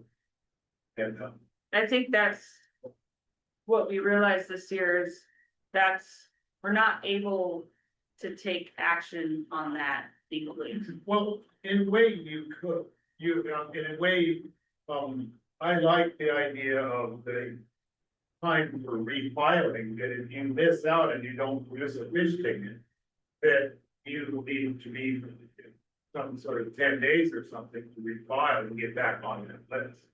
I mean, I don't know, you're right, you can't really enforce it. We do have a really bad problem with it. Quite a few boats that aren't, no intention of fishing in our thing. So, and first, we received your email and your comments, so appreciate that.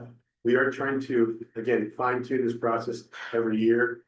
One piece of that puzzle is getting the notification closer to the time of the agreement for fisheries. So it'll be 24 hours prior to us going into a meeting with the co-managers. We'll have a text to the fleet, and it's gonna be a two-way conversation to say, hey, are you a participant? Are you actively in the state available to fish? Maybe the day of the agreement, we might even offer another text to say, okay, do you accept this opportunity? Are you going to fish?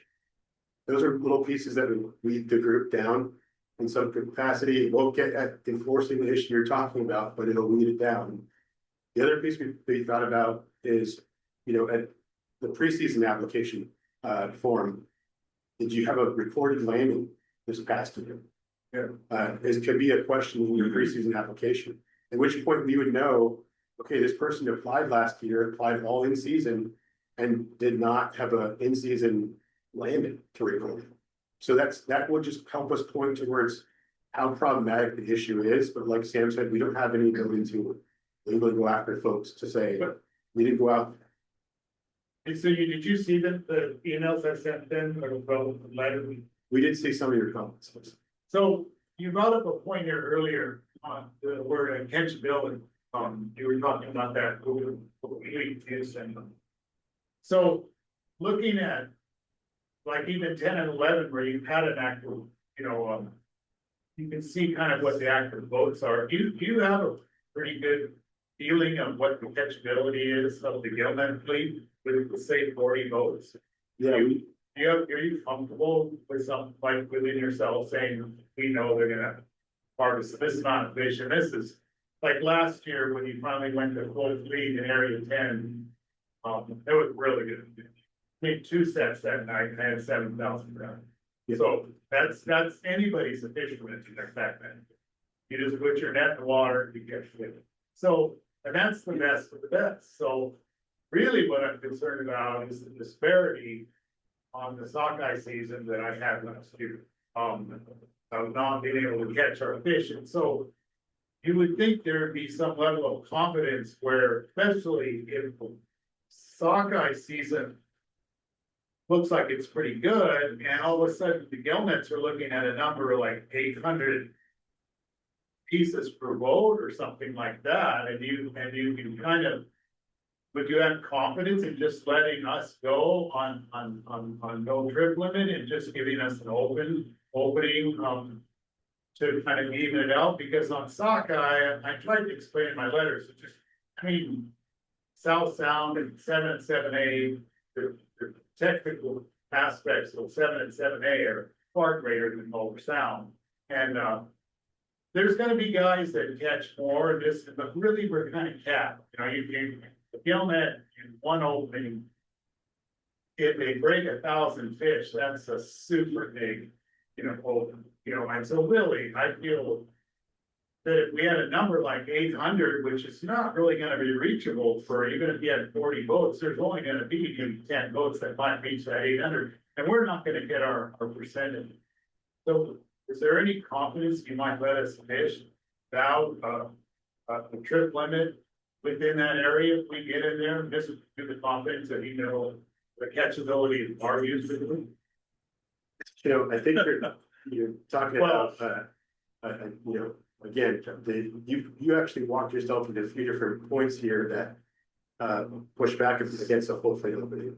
So the catchability piece did increase, the gillnets did exceptional, like you said, there was folks that did 2 sets and landed their max. The issue then becomes, okay, we don't have actual confidence in folks staying within their share.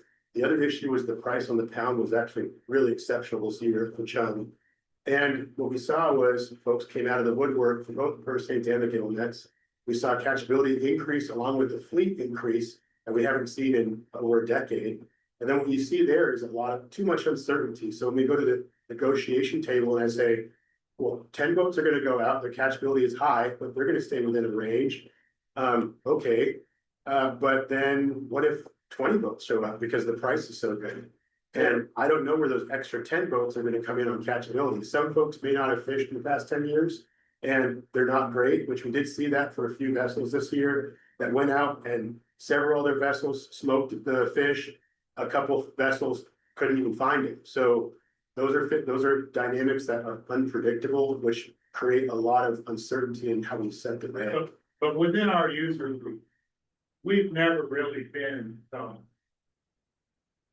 we haven't had a payback because of our users. We're not really an over harvesting group.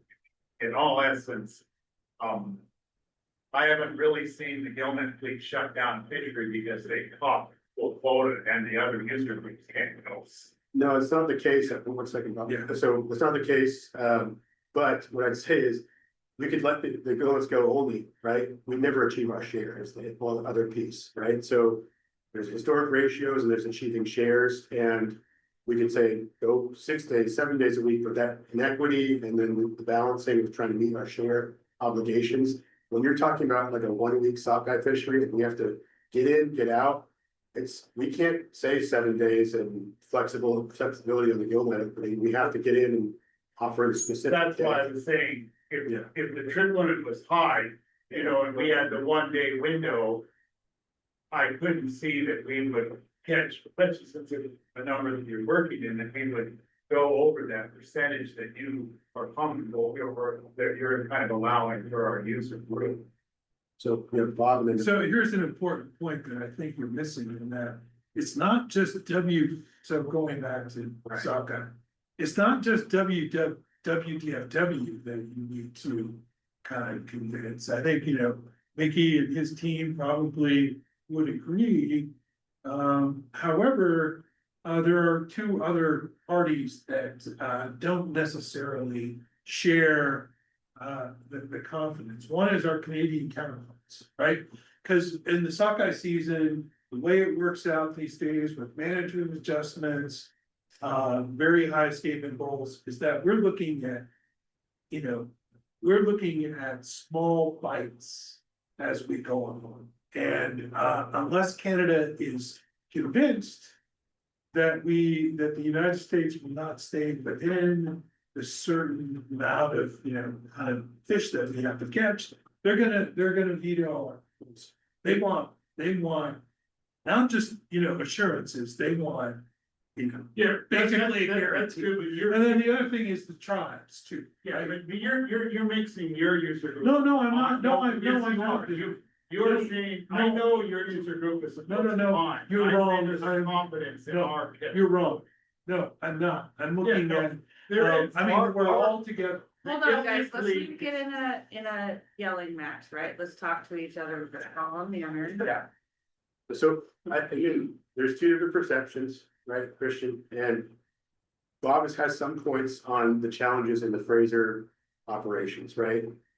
We get bunched as an aggregate, we get looked at as per se in Gilnets, it's an all citizen fishery. And reefits too, right? There's a lot of challenges, like there's other parties involved that look at our fisheries a certain way and say, well, this could go several different directions, we want confidence, we want guarantees. And that's where this, limitation piece comes into play, but we're gonna do our best, again, to work with you and other peer groups that we achieve our goals and the historic sharing and try to get folks that actually are fishing on the water. What you're usually getting at is actually not a challenge with the first saves, it's a challenge with the folks that are registering and not showing up. And we need to continue to address that issue. So we'll keep working on it and, again, talking with you, we've read your memos and keep sending the comments because those pieces are helpful in us understanding dynamic. But what I can end with at this point is the confidence in our fleet catchability is one thing from the state. It's another thing from confidence from Pacific Salmon Commission. It's another thing from the tribes. It's another thing from Canada. Everybody has their own perception of confidence. Yeah. So that's a big challenge. Fair Shannon. Yeah, so what we're seeing here on the past couple of years is the Canadians wanna know how many units of gear is gonna be on the water. They wanna know. So we as a Gillnet group or a Seine group, we have to provide those numbers as best we can.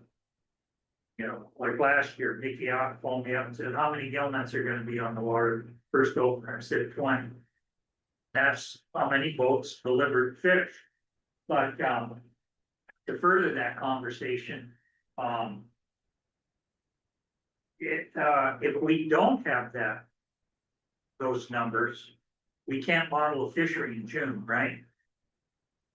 Well, yeah. We'll be modeling We fisheries. in model June. the fisheries, we get them in efforts, I'm gonna come to the Yeah. fleet representatives and Yeah. ask for, which actually, hopefully Matt will reach out to you and that's. Yeah, so. Yeah. So to further that whole process,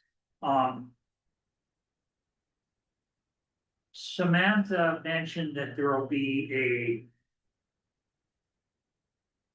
registration to go fishing. Now, that's when you notify the department that, yes, we're gonna go sockeye fishing. Let's use that for an example. How much time? So. Is that 24 hours So- or 48? We're looking to provide you a text. Yeah, 24 to 48 hours. We haven't figured that well, you out. got a 2-day. We're trying to figure out how this platform works for us, right? Prior to the decision being made at the panel, so before I go into the panel decision-making room, we'll ask all of you, are you available and able to fish, right? Right, similar to last year. Then we'll go into the panel, make a decision, and we're thinking, theoretically, you're into paper yet, sending a text to all the fleet folks that registered in season and responded to our text. Are you still available and do you want this opportunity? So So now you're talking two we're talking two texts. fall. Yeah, we're talking a 24 hour and a day of decision.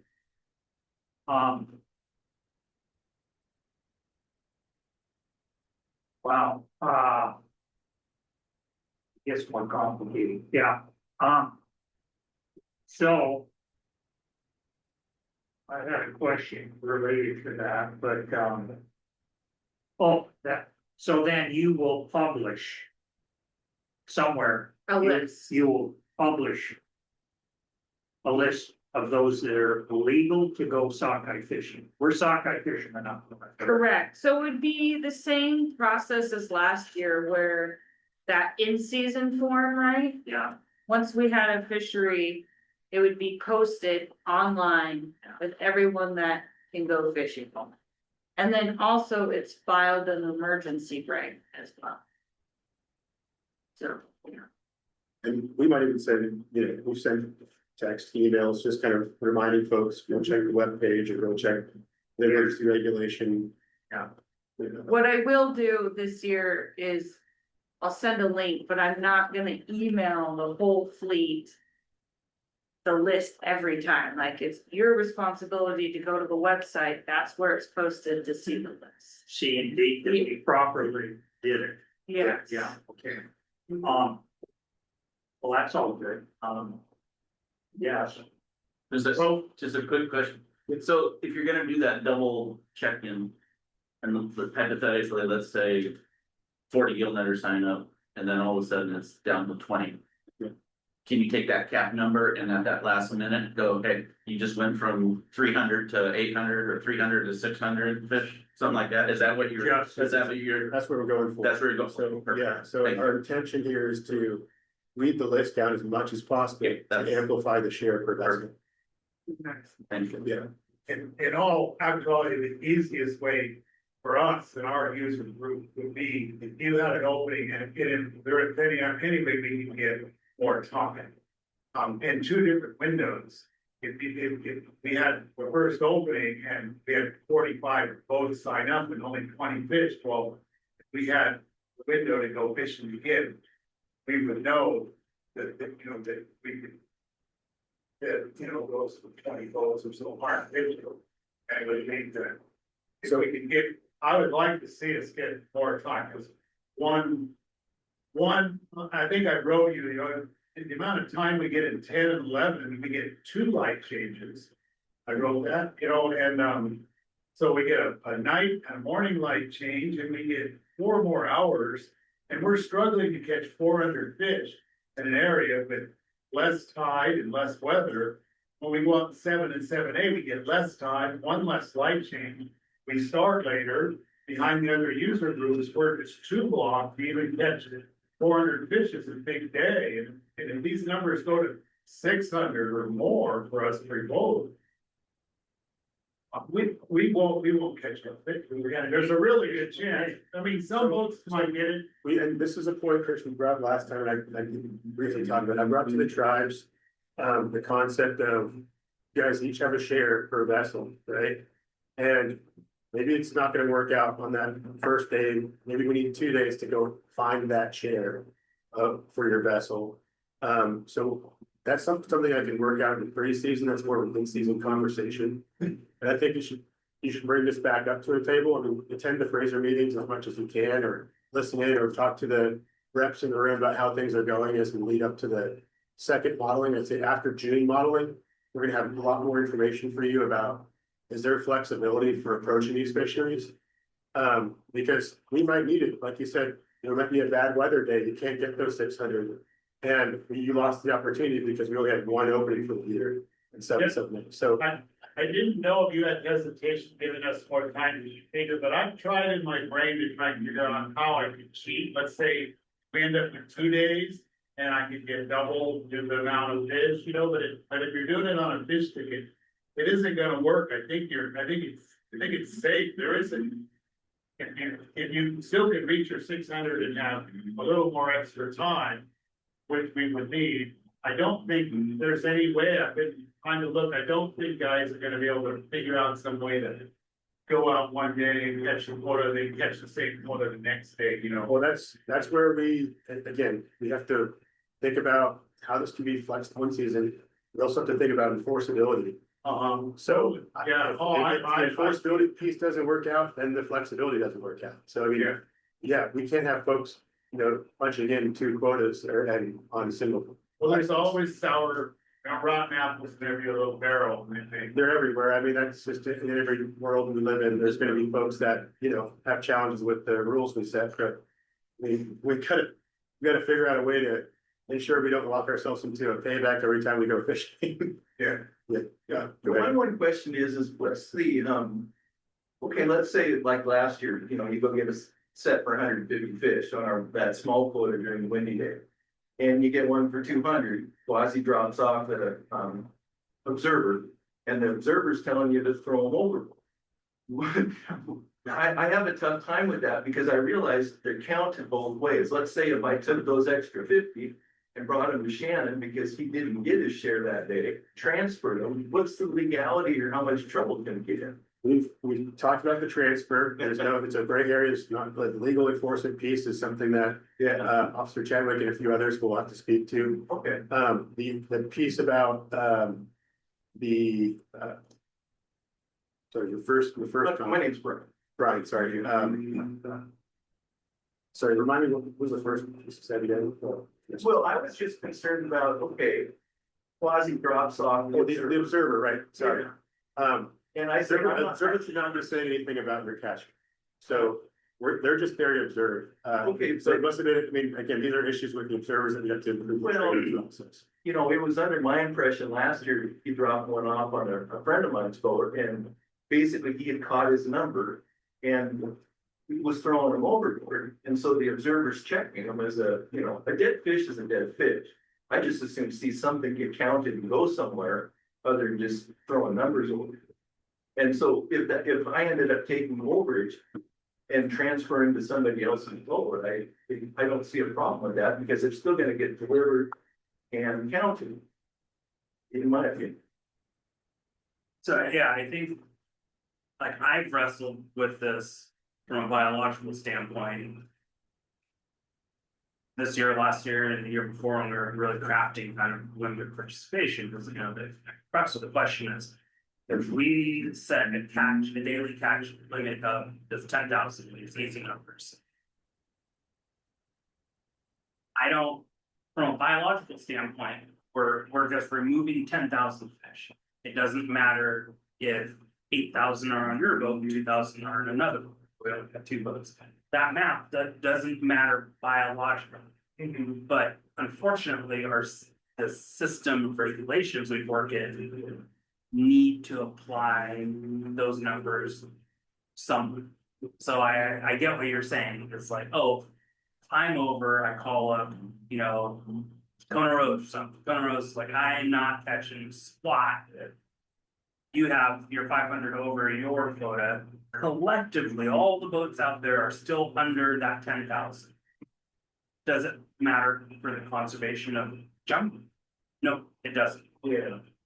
But the big but is in a perfect world, that way, the way we're talking about would be ideal, that we can just deal and swap. But I look at it from the international standpoint, those sockeye that are getting thrown overboard are obviously getting counted somehow. And so that's taking off of the rest of our share to be able to harvest. But things are not off of our tap. So so we treat release sockeye way different than we do release Chinook, coho. So currently internationally, those are released fish. There's a fishery incidental mortality rate that's applied, and then we have a count for those fish, but it's not counted against our share. Okay. Yeah.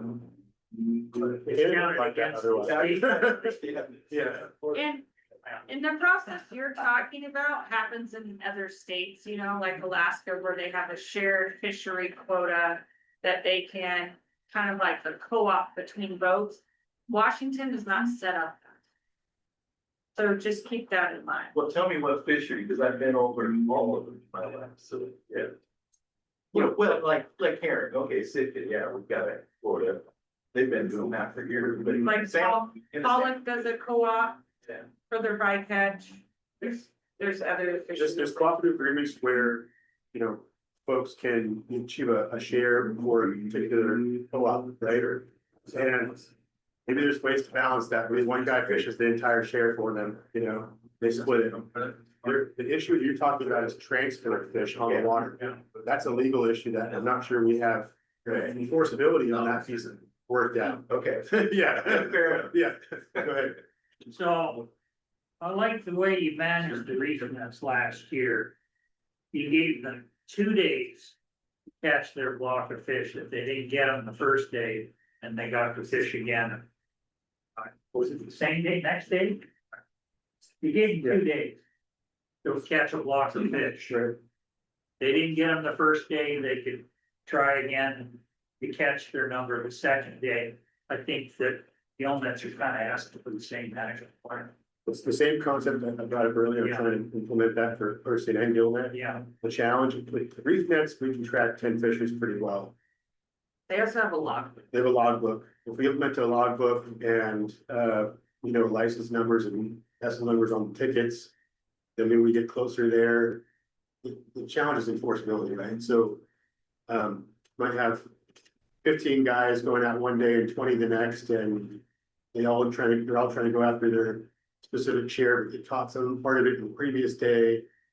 You know, maybe we have to delay the landing, so you have to hold over it to ensure we know we can target that per license. so if we had a gillnet fishery, let's talk about sockeye. If we had a gillnet fishery where the gillnets were going one day and a day off, and then a follow-up day. Does that work with your accounting plan? Wait, so how would it be tracked? How many fish that individual license caught on the first day versus the second? Interesting.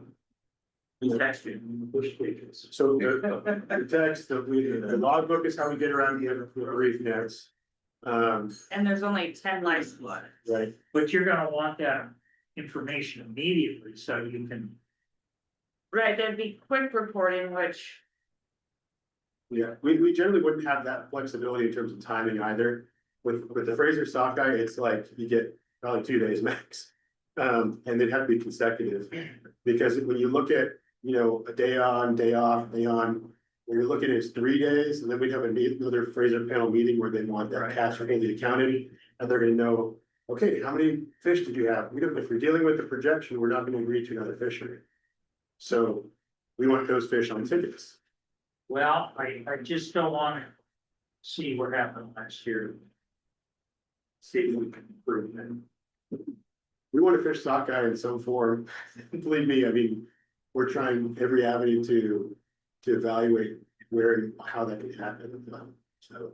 okay. let's Let's move see what we over get. to the- So for limited participation, some new proposals is late applications. So last year, we only accepted late applications for specific circumstances.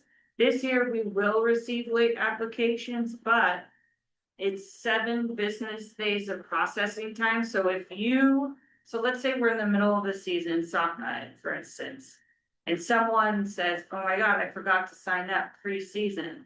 I would say, go ahead, but it's now gonna take 7 days for us to process your pre-season application. You're now not eligible to fish For 7 days. for 7 days till I put you on the list for you to even receive an in-season notification. So that's a new proposal, So that's for following up on a pre-registered. correct? That's like, it's That's someone's, the bigger preseason. yeah, at all. We had a few folks that said, didn't even know there was a preseason application. Yeah, there's a lot of that going on last year. And then there was actual deadline for that, and so.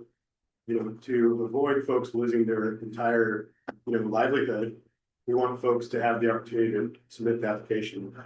You think the guys would be a little sharp. But we're just saying like, hey, we need some processing time for that. And then the next proposal would be area preference ranking for the in-season application. As we talked about before, is you would rake your preference of South Sound, Hood Canal, or 7A, when two fisheries are happening at the same time. This is only if two fisheries are happening at the same time, and that only happens for chum. Because 7A, South Sound and Hood Canal will all be open at the same time. Potentially. So you're just rating what areas you prefer to fish ahead of time. And then also area exclusions for fisheries open at the same time. So depending on your preference breaking, then we will make a list that excludes you from fishing in another area. So if your preference is South Sound, then you'll be on the South Sound list that excludes you from fishing in. So this piece is new in the terms of addressing the folks that have asked about, hey, well, only 3 or 4 guys are left behind in the LP opportunity in South Sound. Why didn't you amplify our share so we could have fished a full share? And we could have if we said that they were restricted to only fish that or only fish Hood Canal, so we knew where they were going.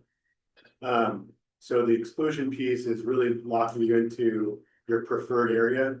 If you're in 7A and there's a South Sound and Hood Canal fishery and you're planning to stay up in 7A and it's happening the same day, you're locked into 7A and you basically remove your name from the list in South Sound and amplify the share for everybody else off the season. I mean, I think if you're gonna go forward with this, then you need to have the in-season registration very close in time to what the Olympics gonna be. So that people can make an informed decision.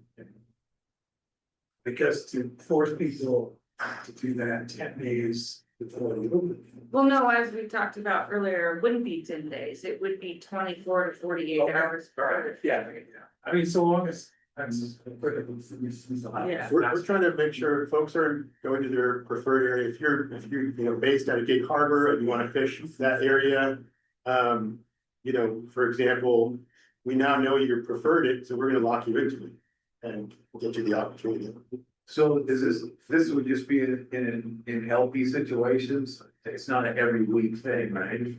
This is, so this is the challenge where. I mean, like, I understand that the rankings could be an every week thing, but the exclusions, was that an LP type? Yes, it's strictly kind of LP, but I'll give you an example. So we'll take us back to 44 or 45, when we had that opening for LP in South Sound, and we saw a bunch of folks go to the canal. So at this point, if we knew folks were locked in, the 20 boats that are going to South Sound, we know the remaining list going to the canal, and we can gauge is that appropriate or not, and project our share out, right? And that's what this exclusion provides us. It's more confidence in that. So if you had an exclusion for boats going in area 10 and 11, and you went to LP, if there was more boats in the exclusion for 10 and 11, then you pick for the LP, with those boats that pick area 10 still be able to go to 12? Not in this. So they just be SOL.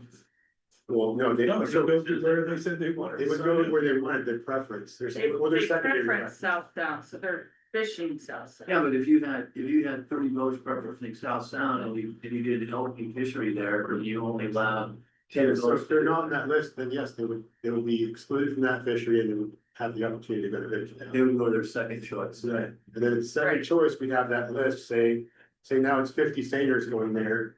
We would know, okay, maybe that's too many for the canal, so we need to think about it and talk to the fleet. Obviously, this was a rare occasion, right? We don't want to restrict, like we said, we didn't want to put an LP opportunity unless it's absolutely necessary. No, I get it. I just, like we were saying, I've seen the situations come up, so that's why I asked the It's question. the confidence that I have going into a co-manager discussion, and when I told them only 30 boats are going to the canal and 50 show up, that's a big distinction, distinct difference. So that's where folks say, well, you have this LP process of registration. is there something else you can build in to give us some more confidence to say, you're actually looking at that many boats, not 30. Right, I get it. So. It's question one. Oh, no. Okay. All right, next slide. So this is the proposed changes to the LP WAC to include reef net fisheries. So we were thinking about adding sockeye and pink to the LP for reef nets. The coho and chinook September management period. And then the coho October management period. And one thing I forgot to put on here is also chum. So the sockeye and pink and the chum fisheries would be basically like the reef nets would fill out a pre-season application just like everyone else.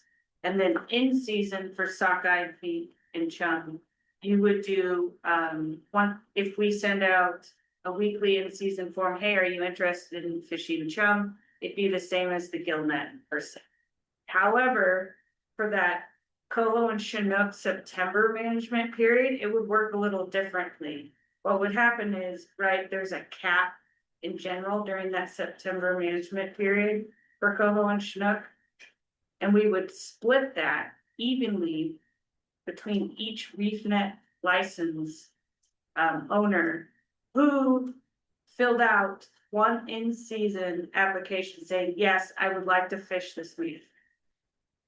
So that's the proposal for that, and for the coho October management period as well.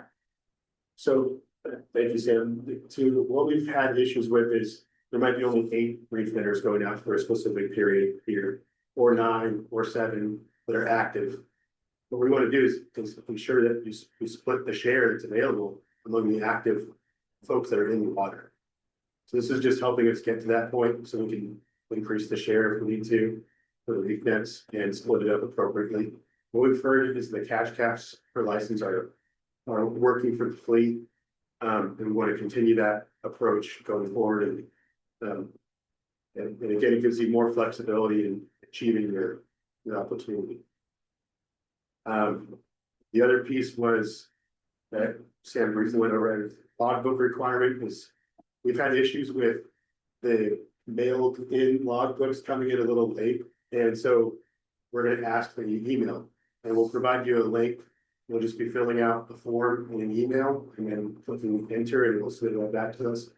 And it's a lot easier than, writing something down on paper and trying to mail it to us in time so we can actively, adjust as needed. Yeah, I think the email link will be much better because it was a 6-day requirement. But it's very easy to get when that 6-day roll over. And we do have the form, like a draft version of it. And if you want, we can send it through email through all 10 license or whoever, all the 10 licenses. So basically send a draft form of what it would look like. And it would just be an entry per day. So you would put the date and then the Chinook kept and released and the coho kept and released just for that day and submit it. And then a new day would be a new. So it'd be basically a daily, you generated the fish ticket, they're expected to go to this email site, fill out the logbook. Correct. Yeah. One other point, Shannon, you brought this up, is about the time on the water, right? And maybe some unequal ratios that may happen between peer groups, especially for the sockeye. So we're also addressing that by including the reef nets in the LP WAD. Folks will clearly see what the ratio of opportunity available to each peer group is, and then how it's regulated. So, it's not the reef nets. Maybe they're staying a week on the water or 3 days on the water versus 1 day of gill net. But their ratio is going to stay the same for that period. It's not like they're catching double what they would have caught. So they're still restricted to a cap. Yeah, if it's capped, That's what it is. Yeah. and you're calling it a limited participation, but the reef nets are limited, in the numbers that are presently available. They are limited, and they can get even more limited than they are. So we've seen, 8 folks show up for a fishing opportunity because getting the gear in the water might be challenging. Been there.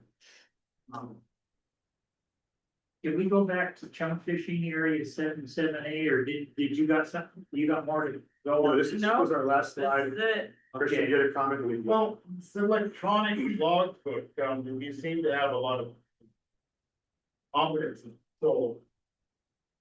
Are we too many in numbers for us to have electronic logbooks to send in our catch? I mean, quick reporting, a lot of guys do it, and it's good tools if you need to know. I mean, you can't sit around waiting for the fish to show up, fish flyer a week later, so but I think the fish flyers all do quick reporting. Or they're supposed to. Yeah, they're supposed to. And yeah, we could talk about concepts of logbooks. We had logbooks historically at some point. There's challenges. Now we have an electronic possibility, but again, where and why and how are the questions that we need to look at for Well, logbooks. we're trying to achieve a number and there's a small window of maybe 3 or 4 days before your next meeting or whatever. And we only catch just a little bit of fish and then it's shut down for us. And then we later go, oh, wow, they only got 5% of what, their TAC was. It would allow you to maybe give us, if there was a window for some time between the drives and the fleet before the next meeting, it would allow you to say, yeah, your user group could go out again and you get your, sign no information, you need that. Yeah, and that lag, that log will be some of that confidence. I don't quite know. Well, it's definitely a concept we can talk about. I mean, yeah, I see value in it. It's just, again, whether the whole fleet and your group feels that same way and you to canvas. So Shannon, Yeah, I had 2 questions.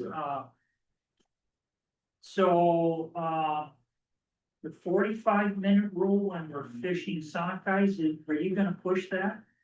Is that necessary? I'm not pushing it. We Okay. track the origin and Yeah. it goes back to the ESA listing period in the late 90s, early 2000s. After the listing, we did have some implementation of minute restrictions to ensure coho and chinook mortality was within a certain rate.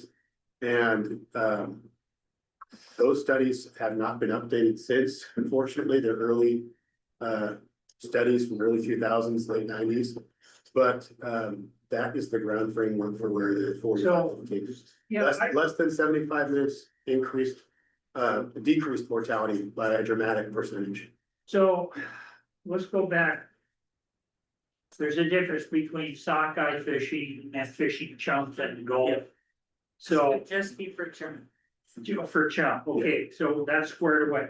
All right, Yeah. all right, we won't go there. So then the other question I have is if indeed there's enough chum to prosecute the fishery on Fraser chum, how do we deal with what was caught last year So coming into this season, possibly? great question. Was that 14,000 or 17,000 pieces? It was it's in the thousands, I think, specifically, It's a but big number. the question that's come up, Shannon, is essentially, do we still even know an international payback? So right now, the Southern Panel, which would be, Mark Waltzell, Kyle Addix, and, Tony Siniscal has also moved from the federal side to Fraser to the Southern Panel, so he's a good rep for this. They're in the process of writing a proposal to address the concern about how we reviewed the treaty language in season and if we still owe international payback to reduce our share, which would affect our domestic share. Well, I guess what I'm addressing is we just, the all citizens fishers that work on Fraser chum, when we get a chance to work on Fraser chum, we just want a fair shake with it. And that fishery went out pretty quick last year for the tribes. And they went out and took considerable amount of chum, but so as we look at possibility of managing fishery for all citizens. I hope that that will be taken into account. With sharing. So, what's fair is fair. I mean, you know, at some point in time, we'd like to see a first start on chunks, on free, one of these things. Okay. Thank you. So this is, I'm violating my own kind of doing something, but I just listen to Shannon, and we think. I know this is something for like chum renewal annex, but what about, you know, the ability to test our catch to see what percentage of Fraser says, Puget Sound stocks. Because that's what we do for the pink fishery. Basically, it's like, you know, only Fraser stocks count against the US share. Something to, you know, with as technology has the ability to do DNA samples and that, just kind of. It's also related. I'm just like kind of. But it's actually a pretty good comment. So this has been swirling around about how we manage the Fraser chum internationally and domestically, and how type of data informational sharing we have on the sockeye and pink, but we just don't have for chum. And we're talking about it in the other rooms here. Okay. So it's a concept that's shared by the tribe as well. We want to access the chum, and we know that there's Washington origin chum in there. Well, I'll leave you with one fat thought on that. Years ago, when I fished a lot of chum in Hood Canal, I would get these red discs on those Hood Canal chum that were tagged off the Victoria. So just to let you know, there's a lot of American fish that swing down there. Take a picture for me. Yeah, well, I wished I'd saved I don't think they're doing much because they can grab and tagging anymore. And so we've seen the same in Chinook fisheries in the beach seine fishery. We recovered tagged Chinook. That was a study off West Coast anchor crab. so there you go. So I mean, it all depends on how much effort Canada is doing for that sort of study. Did it have like a people? No, it was just red Victoria, BC with a phone number that I was supposed to phone. there's also a lot of studies that are kind of hit or miss ongoing. Yeah. So another thing I want to put out there for 778, the PSC is putting out a contract open for bid for first seiner to renew the Area 20 test fishing contracts. And so if there's any interested first seiners that want to look into that opportunity, it's about a month of test fishing out of Port Renfro. Upwards of a $250 million contract. We have to fish through the fishing seasons, but it's something that we have talked about internationally. I'm part of the evaluation committee this year to talk about just improving that test fishing and ensuring it's consistent. And it'd be nice to see American test fishing up there too. Yeah, we're right now they're having an open bid. It'll be closing in bid. I know Andy Blair was interested. I did briefly talk to him, when he's still interested, but so it's a bit of time forward. We got Yeah, it is. it is. It's like 40 days back to back. Yeah. But hand upon Nick, go ahead.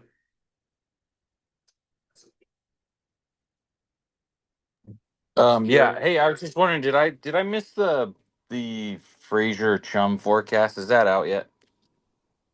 There's no Fraser chum forecast. You didn't miss anything. Okay. And then do we have paybacks for that this year as well? That's another concept that Shannon brought up. We're still discussing that at the panel level. Okay. Okay. Thanks, guys. Appreciate everything today. Coming months here. And maybe I guys talk about that, designating yourself for an area. Mhm. in 10 or 11, or, Your preference. yeah. So like, if you have so many boats designating themselves into 10 and 11, and then you are in an LP, So you're saying, okay, so people say 10, 11 is their preference. yeah, say And then, say there's 20, say there's 25 boats that say they want to fish in 10 and 11. And say you have a cap that you are going into LP, do you divide that cap up between those 25 boats, or you take like 10 boats and give them more fish? Or is that something, see, like, it's I like, think that's something we're still, if I was sailing there, I'd wanna know how many boats are going to fish that before I would designate myself to them. 100%, yes. I mean, it's Agreed. like, almost like if there was a ticker that you could watch and see how many guys registered for that area. So you would know there was so much left, if it was worth your while to go do it. Yeah, Because if you register for that area and there was like 25 boats different, and then they're gonna say, well, you can only catch 1,000 fish. That's like, well, I'd rather go to, So I think you're getting at the catch quota issue, that's just kind of a separate piece that we're trying to address. Folks, when we heard last year, South Sound opportunity, folks wouldn't want to go out for such low catch quota. Right, so it's just not gonna work out. 20 boats and 1,000 fish is not viable for me.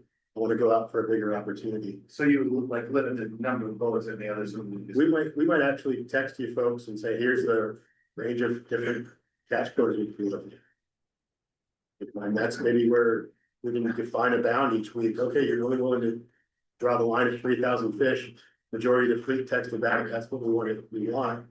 And 15 boats are going out for 3,000. Yeah, that would definitely, that's simply a thing. Yeah, I mean, it's a big concept, especially with the prices going all over the place. one other thing, I wanna mention is that the commercial licensing team, currently this year is initiating, to buy your license online. It's still optional this year to do it paper, but just so you know, in 2027, you can only buy your commercial fishing license online. They said that they sent out a letter, to all fishers, so you should have received the letter. I suggest also checking out that program and maybe starting to buy your license online so you can give them feedback. You don't have to, but just maybe giving them feedback on the errors that pop up while you're trying to purchase a license online. Because in 2027, it will be required. So there'll be nobody at the office ready for us to give them a. It will be online strictly.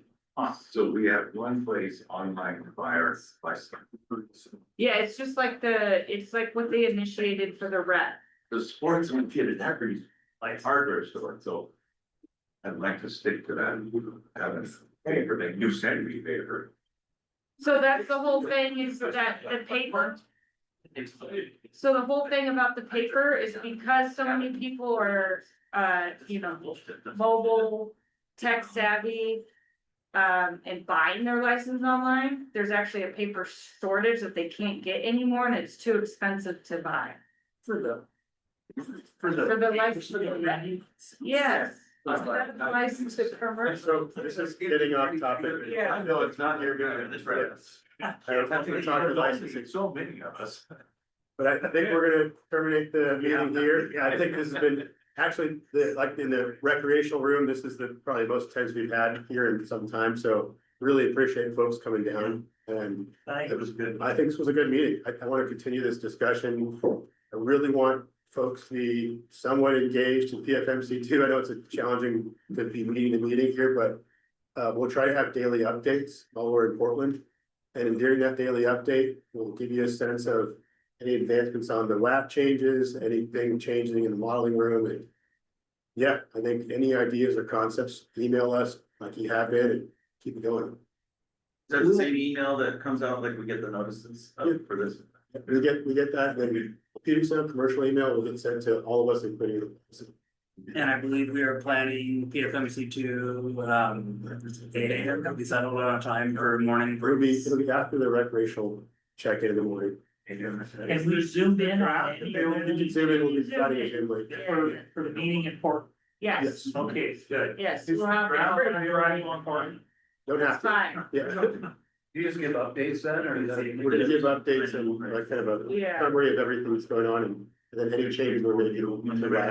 That'll be on an email, so I'll send, we had recognized. So it'll be both, yeah. Kingston. Thanks, folks, online. Benefit.